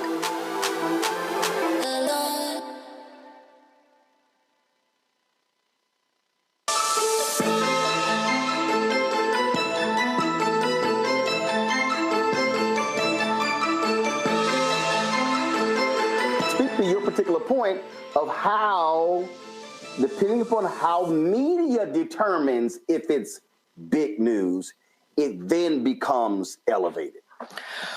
Well, and I think this media point is a crucial one, because I think one of the myths that we have about the civil rights movement stems from the media's role in parts of the Southern struggle. So what we see increasingly by the late 50s and early 60s is the national media taking Southern racism and the Southern movement seriously. They are doing rigorous reporting. They are not taking what Southern officials say at face value. They're questioning it. Reporters are going and spending significant time. And what you see is some significant coverage. And so if we're thinking about the Southern struggle, and we can think about Congressman John Lewis saying, we would have been a bird without a song without those reporters. Okay. At the very same time that this is happening, these same news outlets are covering the movement in New York, in Boston, in Chicago, in LA, very different. One of the things we know about this period, and we can extrapolate today, is that when you look at Southern media, like if you look at the Montgomery Advertiser around the Montgomery bus boycott, the Montgomery Advertiser hates the Montgomery bus boycott, thinks it's un-American, thinks it's disruptive, thinks it's horrible. But these are the very same kinds of frames that we will see newspapers like the New York Times use around the New York City school boycott in February of 1964, which is the largest civil rights protest of the era. It's almost twice as big as the March on Washington. But how the New York Times covers it is that it's violent, unreasonable, reckless, these kinds of frames. So I think one of the things that's really important, I think that you're getting us to in terms of the media, is the ways that partly we don't know the story outside the South because the media at the time was very invested in some ways exposing Southern horrors, questioning Southern officials, but taking Northern officials, if they say, oh, we're not discriminating, they say they're not discriminating. That's it. Why are Black people so angry? This is so unreasonable 10 years after Brown that New York Black people are saying that they're going to boycott schools because there's no even plan for desegregation, right? How that would have looked if that was in Birmingham to the New York Times looks very different than it does when it happens in New York. So I think the role that the media plays in giving us a narrative about sort of I think there's a set of myths that the media helps to kind of entrench that are with us today. One, that the media was largely in the South, not all across the country. Two, that Black Northerners did not organize nonviolent movements. In fact, some of the most, expansive mass movements are happening in cities like Chicago. Three, Northern Black people couldn't get down with nonviolence, couldn't get down with Dr. King. And this gets us to, I think, another point, Roland, that you're getting us to, which is the difference between the white mainstream media and how the Black press was covering it. Because if you turn to the Black press in this era, you get a very different perspective, both on the largeness, the robustness, all of the different issues that sort of movements all across the country are taking up. And then when we turn to the mainstream white press, we get a much different view. Well, as you were talking, I could not help but remember that it was a race riot in Harlem that propelled Adam Clayton Powell from pastor of Abyssinian Baptist Church to the United States Congress. And when you open talking, and again, how media covered it. The media covered this as a race riot as opposed to police brutality. You open this talking about King in L.A., that story, police brutality. The reality is, if you look at virtually all of the race riots that started, nearly all of them started with the issue of police brutality. Now fast forward to the 1990s, 2000s, of course, George Floyd and Michael Brown and Eric Garner and John Crawford III, and I can just keep Kajima Powell. I can just keep naming names. Police brutality, police shootings, police actions.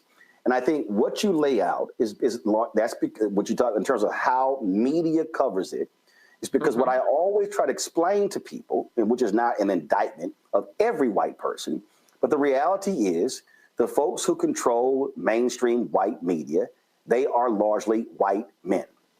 And these white men, and including white women, they bring their subjective biases to the table.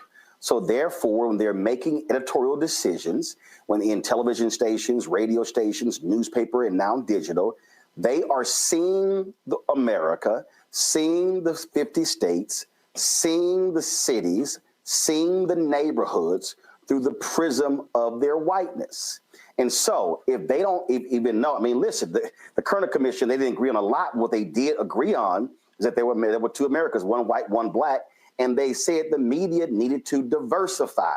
The Kerner Commission was talking about DEI, diversity, equity, inclusion. And so the fundamental issue that King had to face is that he was battling a mainstream white media that had rose-colored views of their cities and said this stuff doesn't exist, where the black folks were like, I'm telling y'all this is real. And the white folks in the city and the state, regardless of whether we're talking Cicero, Chicago, Illinois, LA, California, New York City, New York State, whatever, they were just like, I don't know why what are you black folks talking about? Y'all got it good. What's wrong? We're not sicking dogs on you. Right. And then, I mean, what King will say, right, in the 1960s is while the nation trembled with outrage about police brutality in the South, police brutality in the North was tolerated, ignored and justified. But he also called out black people. Clarence Jones writes in his book that here he was, a lawyer in Los Angeles, doing very well economically, met with King, and he was like, man, I ain't got time to be involved in this sort of stuff. I'm getting paid. And he said King gives a speech, and he said it was as if King was boring into my soul, like he was talking directly to me. And it was after that speech when Clarence Jones committed himself to the movement. So King was even talking to black folks who believed that their lives were so much better than those Southern Negroes. Right. And he's also, I think, there are sort of people like Clarence Jones, right, who King is kind of challenging to also step up. And because one of the things King is noticing, and he will be talking about northern cities by the mid-60s through a frame of domestic colonialism. And part of what he is critiquing through that metaphor, he's critiquing the police, the role of the police and courts as enforcers. That's his word, not mine. He's critiquing the ways that people are profiting from Black immiseration. And he is also critiquing the way that elevating certain Black people to high places, right, is used as a buffer to keep the majority of Black people segregated and impoverished. And in Chicago, he'll call it plantation politics. So I think one of the things that King is challenging is kind of both the systemicness of it, but also the different tactics that are used, particularly in sort of big cities like you're saying, LA, New York, Chicago, Boston, right? So there are there are these little, what we might call crevices. There are Black congressmen like Adam Clayton Powell. There are Black aldermen, like a number of aldermen that will support Richard Daley throughout that whole Chicago struggle and be really a buffer against and a barrier to any change in Chicago. So part of what King is also kind of pushing within kind of the Black community is to kind of see and start to sort of see the ways that this kind of systemic racism, like you're saying, is being perpetuated in somewhat different ways, right? So the blackface is in high places. There's all this obsession with the problem of Black crime or the problem of Black people, right? Black people just need to clean up their neighborhoods. And King is very adamant, right? That no, the problem is there's differential sanitation services between the West Side ghetto of Chicago and the northern suburbs. The problem is that people, right? Yep. And so he's telling a very different history, not just of the South, but about the United States in the 20th century, right? He's talking about FHA and, loans that enable, right, these white neighborhoods and white suburbs and are often denied, right, in Black neighborhoods and to Black people. He's telling a different narrative about, right, accessing even things like the GI Bill. He's telling a different narrative about the differentials in city services, in access to higher education. So he is very clear, right, that there's all this obsession with, merit and bootstraps and Black crime. And he's saying, actually, the problem is white crime, is white illegality in the ghettos. And he's also saying we need to tell a different history of the United States. As you were talking on that particular front, when we talk about delivery of services, we talk about resources. It's also the illusion, the illusion that things are better, the illusion that things were so much grander.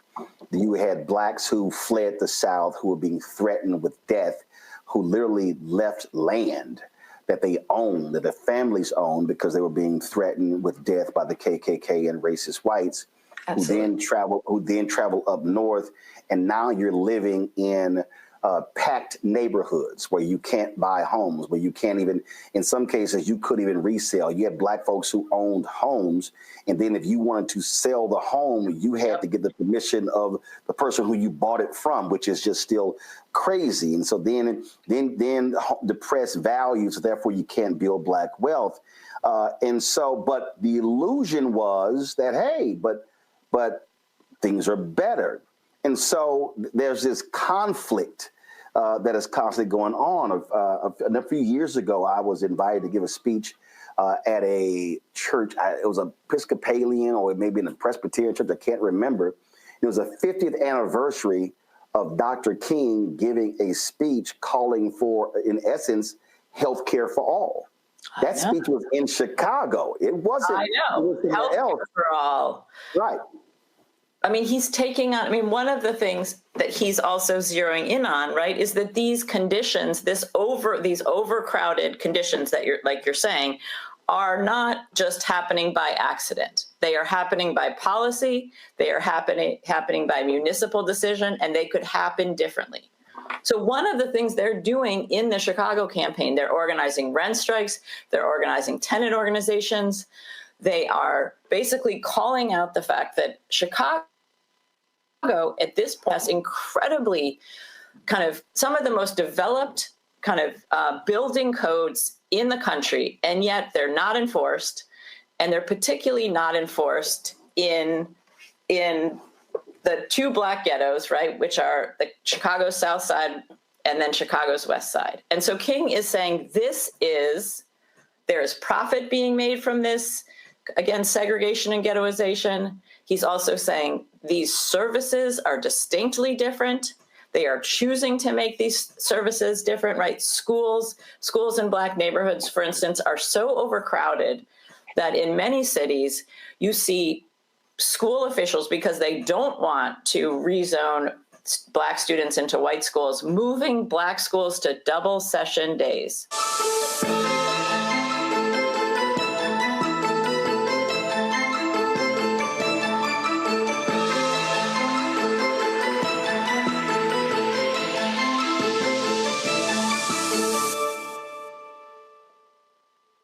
What's up, y'all? Look, Fanbase is more than a platform. It's a movement to empower creators, offering a unique opportunity for everyday people to invest in Black-owned tech, infrastructure, and help shape the future of social media.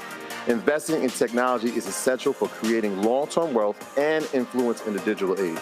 The Black community must not only consume tech, we must own it. Discover how equity crowdfunding can serve as a powerful tool for funding Black businesses, allowing entrepreneurs to raise capital directly through their community through the Jobs Act.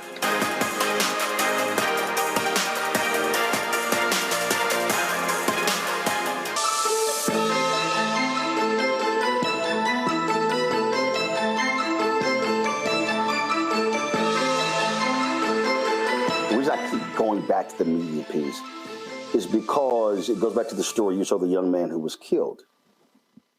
Mass media controls the narrative. Mass media frames the story. So as long as this race thing is a regional thing, then we don't have to really focus on that. And so what then happens is, as you were talking, it kept coming back to not my backyard. Oh, no, Dr. King, that's them down there. Now, don't bring that stuff up here. So they love him. Oh, it's great. Oh, we appreciate what you're doing. What he was essentially doing to white liberals, to so-called white allies, was holding up a mirror and said, this is actually happening here. And they essentially said, get the hell out of my face with that crap. Absolutely. That's what he was being confronted with. Over and over and over, right? With Mayor Wagner in New York, with Mayor Yorty in LA, with Mayor Daley in Chicago, right? All of these people, as long as I was safe in the South, that's King's phrase, right? They might want to take pictures with him. They would say nice things with him. And then the very first moment he would say something like, in 1963, he calls Chicago as segregated as Birmingham. And guess what? Daley calls him an outside agitator. The Chicago Tribune calls him an outside agitator, right? This sense of you don't have any business talking about my city. Similarly with LA, similarly with New York. The other thing about that media, right, is that when we get to then the uprisings, then there is this convenient amnesia, like you're saying, because if you're not covering all of these movements that have been saying for years, hey, there's a real problem with police brutality. Hey, there's a real problem with job discrimination. Hey, there's a real problem with the lack of code enforcement. Then part of what you see in that national media is this shock and surprise. Why are people so angry? Why is this happening? As opposed to having to reckon with the fact that for years, people had protested and picketed and gone to meetings and organized petitions and gotten arrested to say, hey, there's these problems, and you ignored it, right? Because we could imagine how the media could have, for instance, treated the Watts uprising very differently, which is then to have gone back to, Governor Brown, to Mayor Yorty, to, various public officials in LA and said, why didn't you do anything when people raised that issue in 1962, raised that issue in 1963? How did you let it get to this? But no, that's not what the media did. The media was sort of obsessed with this kind of shock. They were obsessed with kind of protecting the police. The police are doing a good job, the LA Times will say. These complaints of police brutality, are largely not, they question them. And so that media frame both then has had, I think, very devastating consequences for how we understand that history, because in erasing those movements, most of us didn't learn those movements in school. Most books, right? Most books on the civil rights movement, our public celebration of King Day, right? It tends to be Southern. And so the notion that there were these huge movements all across the country, and that the United States, because I want to say one more thing, right? Because there is a kind of convenience to the Southern narrative, which is that it is regional, like we're talking about, but it also is a story that is told as a story of struggle and triumph, right? That we recognized an injustice and we fixed it. If we look outside the South, that story gets a lot more complicated and a lot less happy, right? And to grapple with the fact that in this country, right, oftentimes, even when you shine a light on injustice, injustice is not fixed. And I think that is something that people in the United States really don't want to face all that often. I have to stay on media because it was media that opened your eyes to this Black-owned media. And why do I say that? I have said for last 20 years that my greatest fear is that the death of Black-owned media is going to be the death of Black people. And what I mean by that, and I'm being very specific when I say Black-owned media, not Black-targeted media. Black-targeted media means Black people don't own those properties, that we are being targeted for financial gain. So radio networks, digital websites, other products, television networks. The reality is that you take a BET, they're no longer Black-owned. You got a news show that airs one day a month. That's it, 1 hour, nothing virtually on digital. And so what are you being fed? You're being fed reality shows, you're being fed comedies, dramas, sitcoms, award shows, and that's what you're constantly being fed. The reality is it was Black-owned newspapers that was covering Dr. King in all of these cities. Yep, and absolutely. So the issue, I never forget watching, it was Meet the Press, and Doris Kearns Goodwin was on, and they begin to talk about Emmett Till, and she references the New York Times putting the image of Emmett Till on the cover. And I was watching it, and I immediately went to Twitter. I said, oh, hell no, you are not going to do this. How dare you call yourself a historian, Doris Kearns Goodwin, and not mention that it was Jet Magazine. It was the Chicago Defender that put that image on, that captured the attention of Black America, which then caused white media to then begin to focus on it. And so the story you're talking about, the reason I dare say a lot of folk don't know about this is because they were not paying attention to the Chicago Defender, the Amsterdam News, the Black newspapers on the West Coast, and the Banner in Boston. They weren't paying attention, and that was it. And so Black-owned media was there, were highlighting these stories over and over and over again, and it was white media not paying attention. Oh my gosh, absolutely. And in fact, I think part of this myopia because we have a pile of books on Dr. King. And one of the things that I really grappled with was how is it that this kind of Southernization of King has been maintained? And for me, part of telling this story is absolutely that it was about studying the movement in LA and studying the Black media for not a project around Dr. King initially, right? But just looking at the Black freedom struggle in LA before Watts, looking at the LA Sentinel and the California Eagle, which were the two big Black newspapers at the time. And I kept finding Dr. King. And that's not the story we get. The story we get is that King kind of, is in the South, and then there's struggle, and there's hardship, and then we get the Civil Rights Act, and then we get the Voting Rights Act, and then the next week Watts erupts, and King is surprised and shocked by Northern racism, and then he decides, he goes to Watts, and then he decides to go to Chicago. That's basically the story that is, replicated in so many books, so many documentaries. Yeah, I think like you're saying, Roland, if you look at the Black press, that story does not hold. Yeah, I think when you look at, I think it's, first I have the book and I interviewed him. I think it's Nicholas, I'm looking it up right now. Nicholas Kotz, his book on what you just described, and I have the book, and it's called Judgment Days, Lyndon Baines Johnson, Martin Luther King, and the Laws That Changed America. Fascinating book, but what you just described is really exactly what he writes. He writes that when the riots in Watts breaks out, King travels to Watts, sees this, hears about the housing and the racism, and he writes that MLK falls into a state of depression.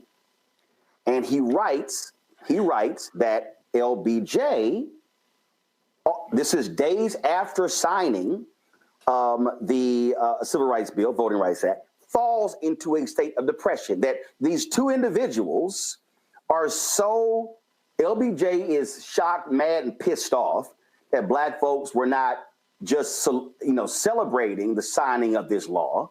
And then MLK is depressed by what he sees. That literally is what Kotz, nice man, and I really enjoyed the book, writes in his book.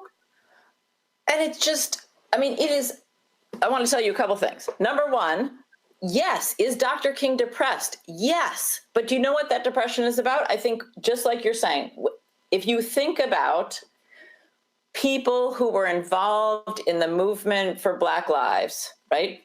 In Ferguson, in many years, then we get George Floyd, right?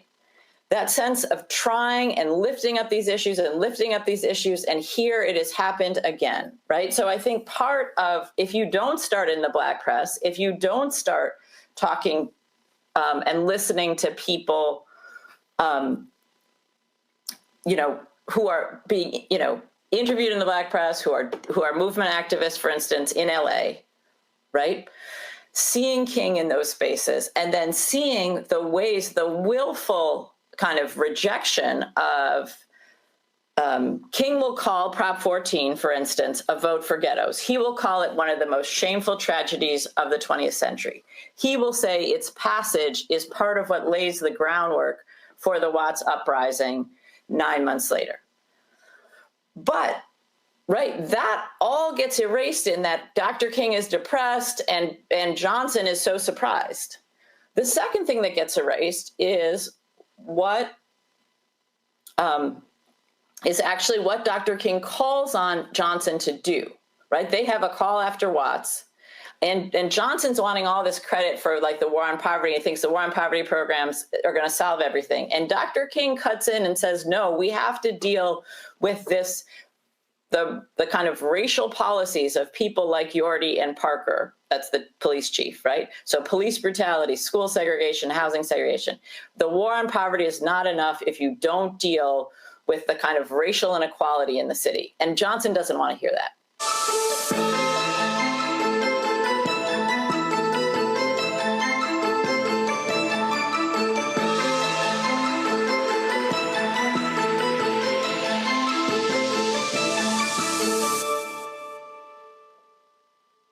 We begin tonight with the people who are really running the country right now. Now, Trump is often wrong and misleading about a lot of things, but especially about history. Donald Trump falling in line with President Elon Musk. In the wake of the unsettling news that MSNBC has canceled Joy Ann Reid's primetime show, The Readout, Roland Martin and the Black Star Network would like to extend an invitation to to all of the fans of Joanne Reed's MSNBC show to join us every night to watch Roland Martin Unfiltered, streaming on the Black Star Network for news, discussion of the issues that matter to you, and the latest updates on the twice-impeached, criminally convicted felon-in-chief Donald Trump and his unprecedented assault on democracy, as well as co-president Elon Musk's takeover of the federal government. The Black Star Network stands with Joanne Reed and all folks who understand the power of black voices in media. We must come together and never forget that information is power. Be sure to watch Roland Martin Unfiltered weeknights, 6 p.m. Eastern at youtube.com/Roland S. Martin or download the Black Star Network app.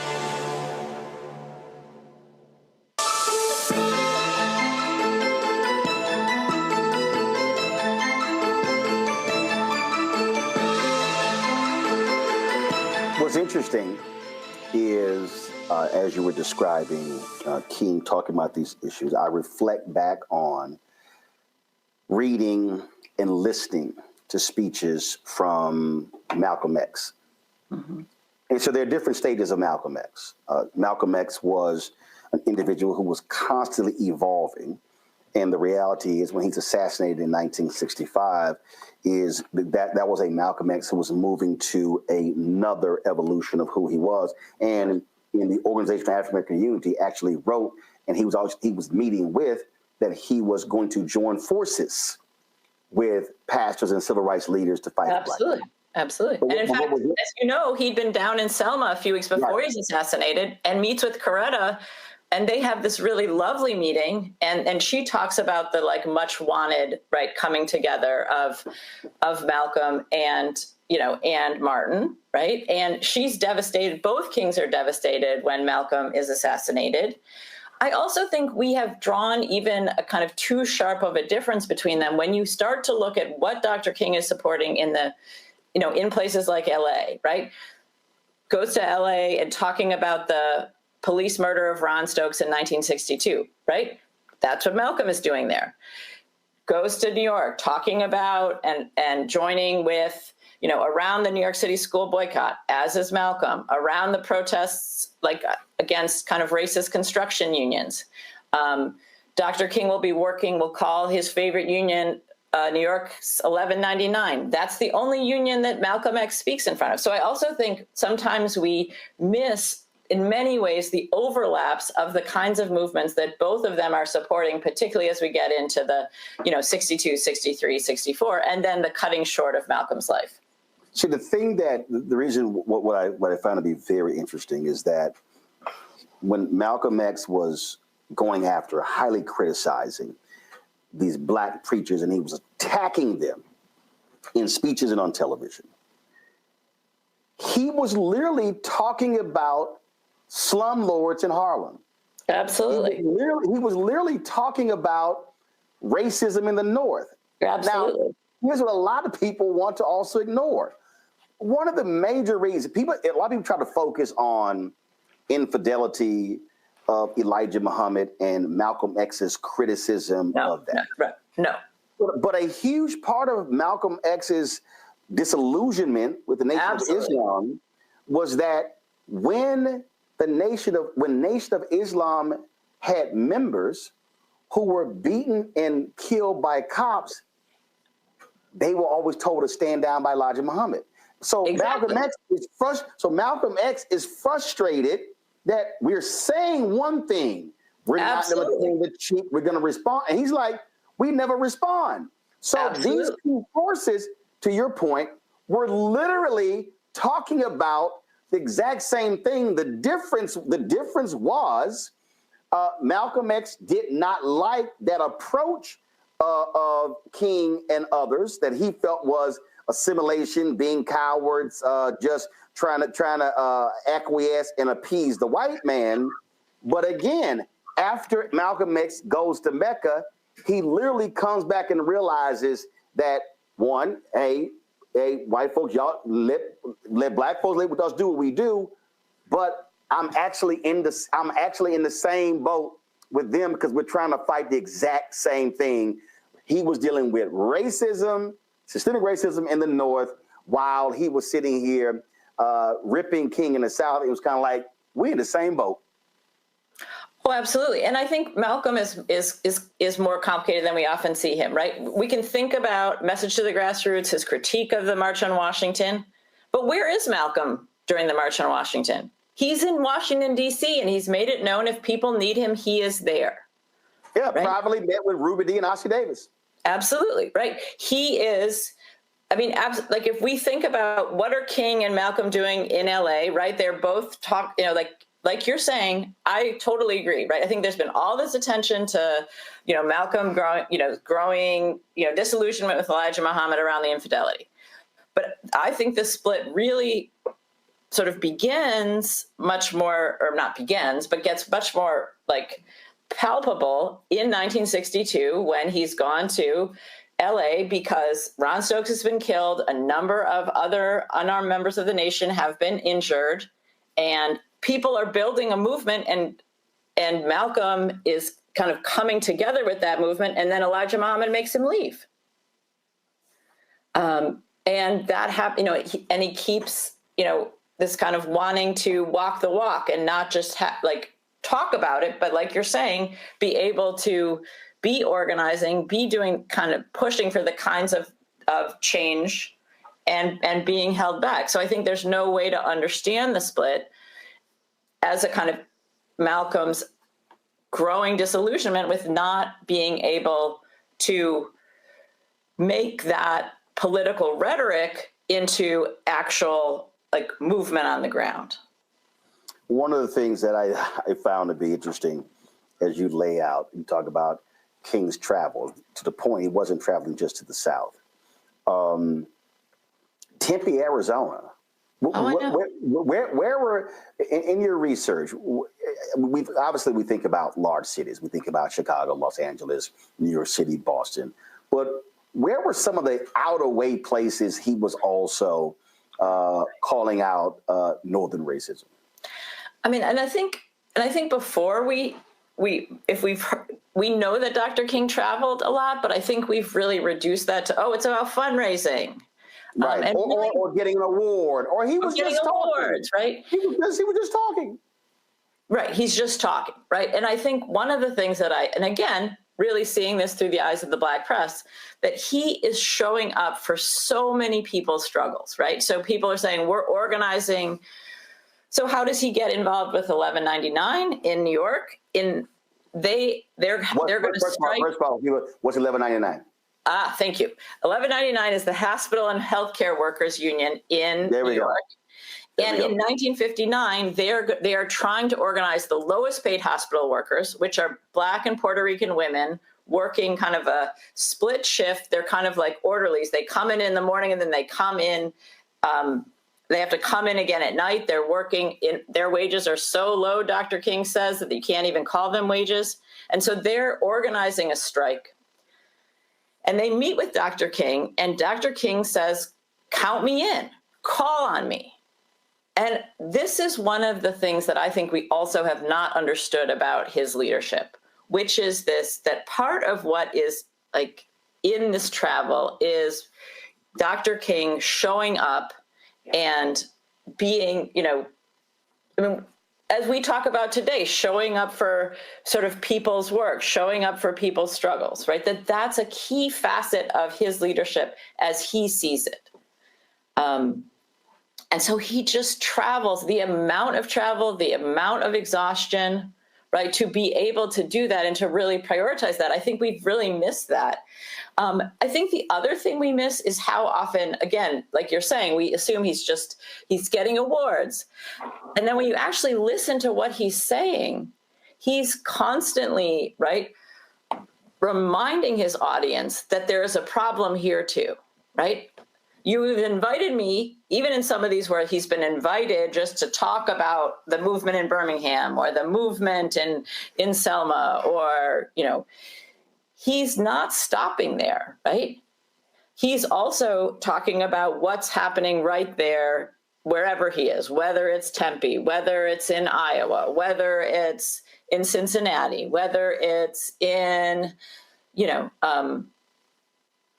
Washington, D.C., right? He's out for Washington, D.C. statehood. There are so many issues that he is joining and helping to kind of support local struggles. And I think we've missed this aspect of his leadership. I think we're so used to seeing sort of him,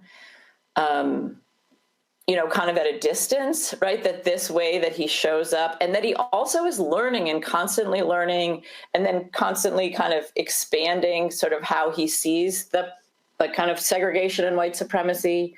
We want to remember that most of this travel, again, before 1964, we're talking about the Jim Crow North. So most hotels in the North don't serve Black people, many restaurants, right? So part of this is also Dr. King staying with lots of people. And so therefore also being educated about all of these different issues across the country, right? So he goes to Detroit in 58 and they're taking him around and showing him the kind of early ravages of urban renewal, right? So all of these issues in part come out and become part of the ways that he's seeing kind of what has to change in the United States. Couple of things really jump out at me. And that is, as I'm sitting here, as I looked at it, and so I interviewed Lori Stokes. And of course, her father was Louis Stokes, and, longtime member of Congress. And we talked about when her uncle Carl Stokes, was elected mayor of Cleveland. She told me the story of Dr. King happened to be in the hotel room when the news came in that he won. And he wanted Dr. King to come downstairs with him. That's not what happened. No. But Dr. King said, no. It's like, no, go on down. But before that night, Stokes didn't want MLK even in the city to organize and mobilize Black people. That is a fascinating story because it shows you the fear of a Black politician of upsetting white people. Absolutely. And the story that I think is often told about how Carl Stokes wins is that in the story I initially learned was that he gets the white vote.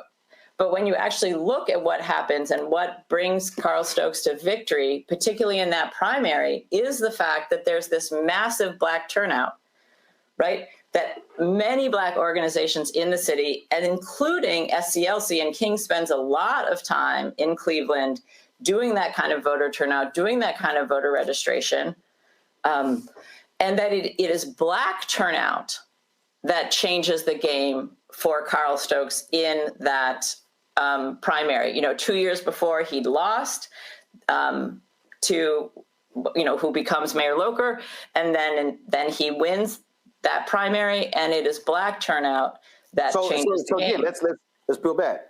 Stokes doesn't want King coming. Doesn't want King.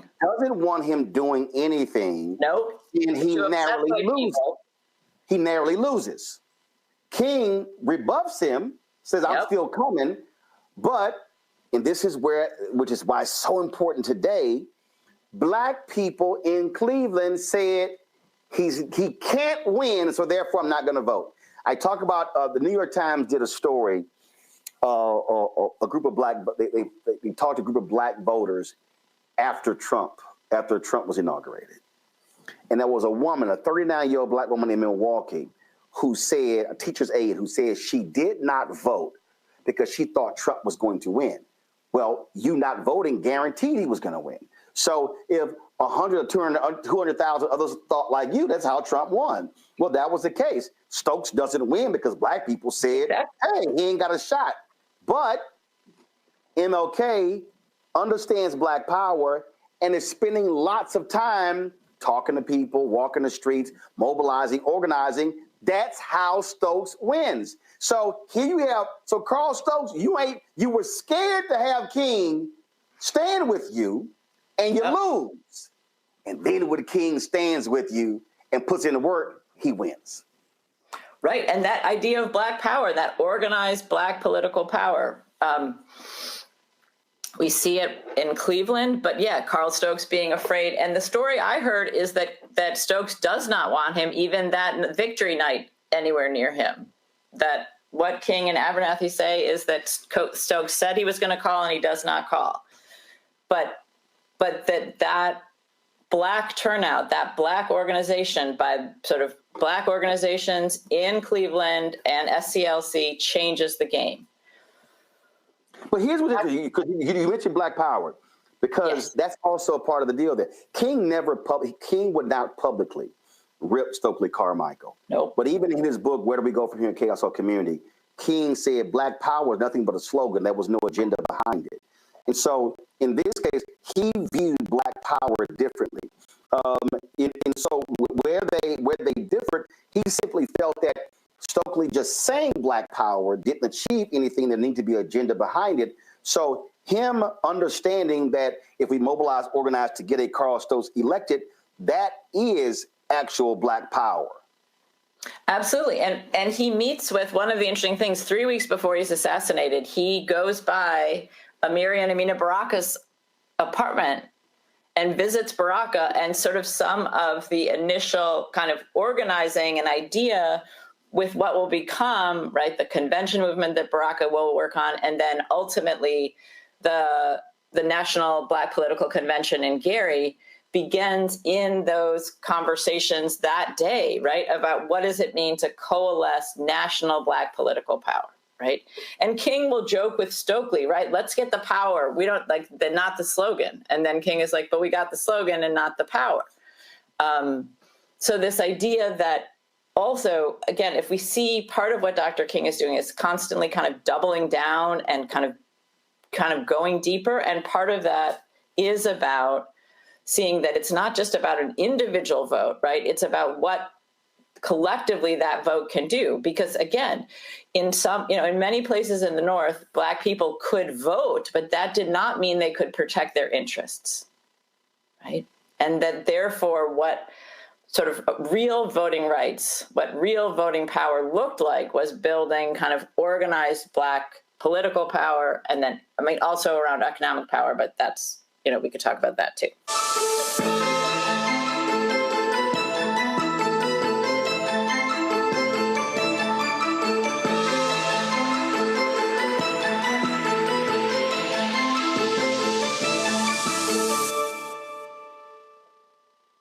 Hatred on the streets, a horrific scene, a white nationalist rally that descended into deadly violence.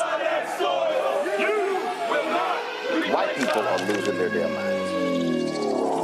As an angry pro-Trump mob storms the U.S. Capitol, we're about to see the rise of what I call white minority resistance.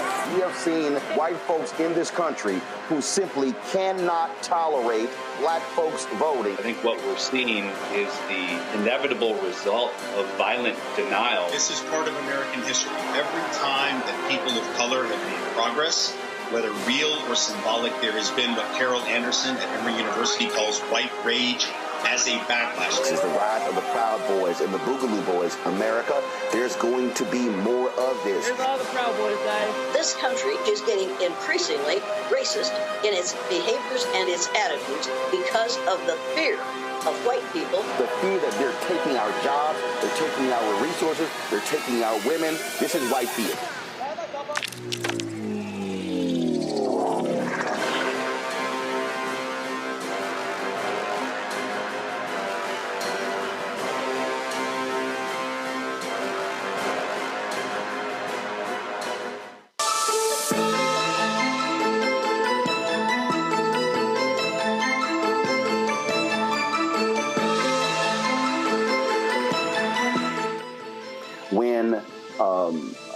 When my book White Fear came out, White Fear, How the Browning of America is Making White Folks Lose Their Minds came out, I sent this book to a number of Black journalists across the country who are on network television, network and cable television, to send to some white journalists as well.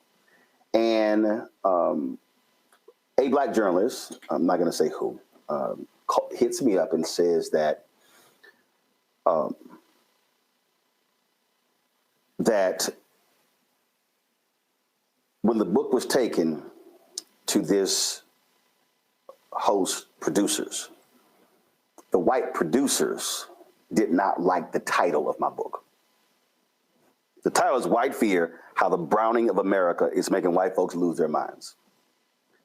So then the black host says, and I'm saying, well, you know that the thesis of my book is literally what has been written in the New York Times, in Time and Newsweek, NPR, Axios, and I literally sent the articles. The black host says to me, well, you're preaching to the choir. I said, no, I need you to be the pastor. I said, are you aware that I literally write about those same white journalists in the book? And the reason we don't have these conversations is because they won't have them on the air. And so when I was reading this, man, I said, wow. And I was shocked with the person who did this. You write 1967, journalist David Halberstam spent 10 days with King for a lengthy 1967 Harper's feature, Traveling with King to Cleveland. And you go on and write these. You talk about Halberstam wrote books, and John Lewis described him as, quote, the only one covering us. You say, but here Halberstam's framing was different. With no mention of long-standing movements in these northern cities, Halberstam called King, quote, arrogant and in danger of losing his way.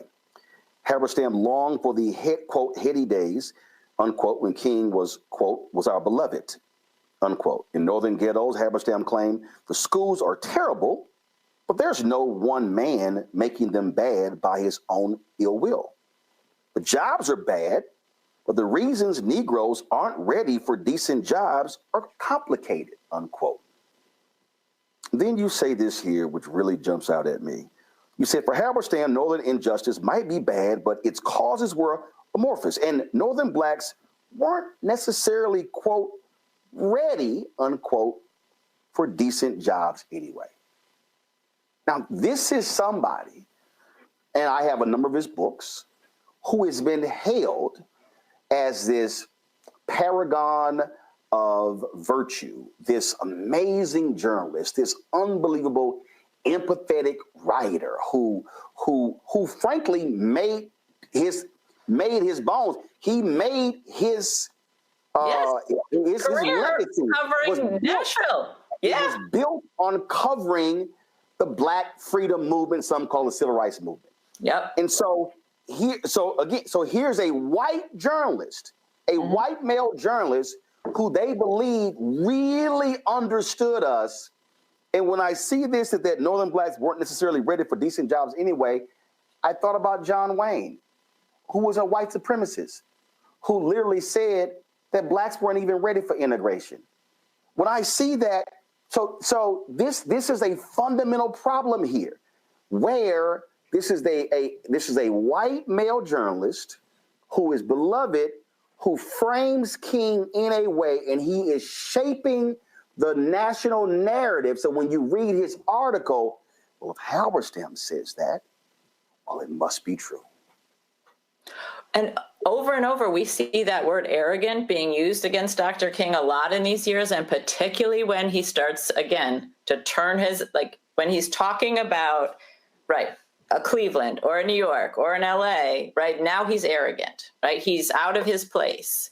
And then that second point, which is that, again, one of the other ways that Northerners tended to excuse the inequalities in their cities was this idea that there was, culture, and that people weren't ready, or that people didn't have the right work ethic, or people didn't have the right educational values. And over that would become part of the ways then they would cover sort of Black life in their cities as a dysfunctional, as a problem, as to sort of maintain that idea, that it wasn't that it was the schools were segregated, it was that Black people didn't value education, or there was this dysfunctional culture.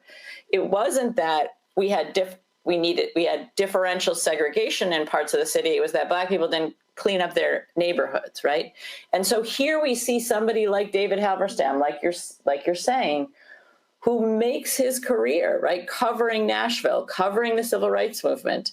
But when we get closer to home, that coverage is very different. And like you're saying, it then shapes how we understand the North, how we understand King's work in the North, and how we understand like Black life in cities like Cleveland or New York.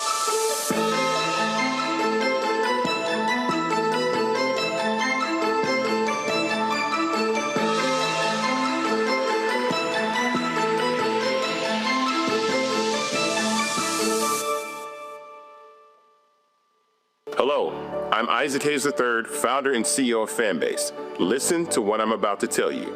The window to invest in Fanbase is closing. We've raised over $10.6 million of our $17 million goal. That means there's room for less than 6,370 people to invest in Fanbase for the average amount. The minimum to invest in Fanbase right now is $399. That makes you an owner in Fanbase today. Go to startengine.com/fanbase to invest. Why? Because current social apps have taken advantage of users for far too long, with content suppression, shadow banning, harmful racist content, and no real tools for monetization and equity. Fanbase has over 1.4 million users and counting, allowing anyone to reach all their following and monetize their content from day one. Social media is the new TV, and whoever owns the apps that distribute that content have the opportunity to own potential billion-dollar companies. While big platforms with uncertain futures are failing to serve their users, Fanbase is stepping up to fill the gap. Don't wait until it's too late. Invest now, invest for yourself and your future. Go to startengine.com/fanbase and own the next generation of social media.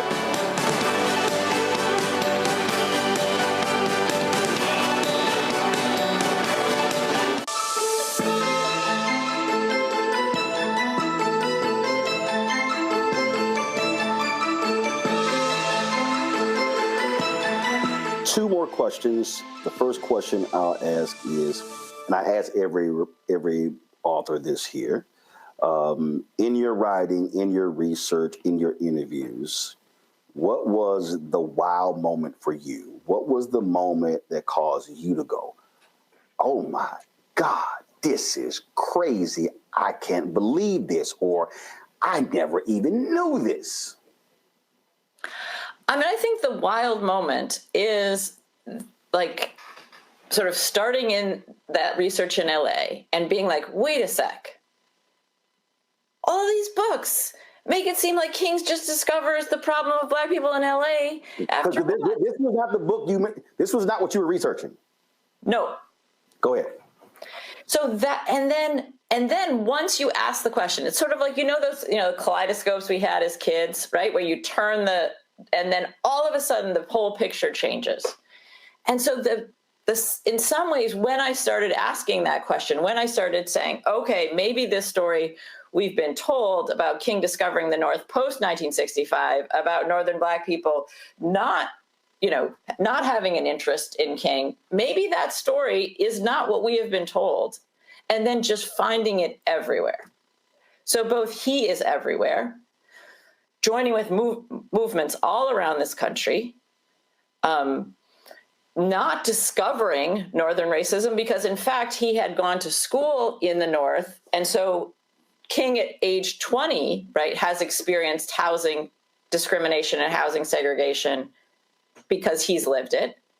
King has experienced the limits of Northern liberalism because he's lived it.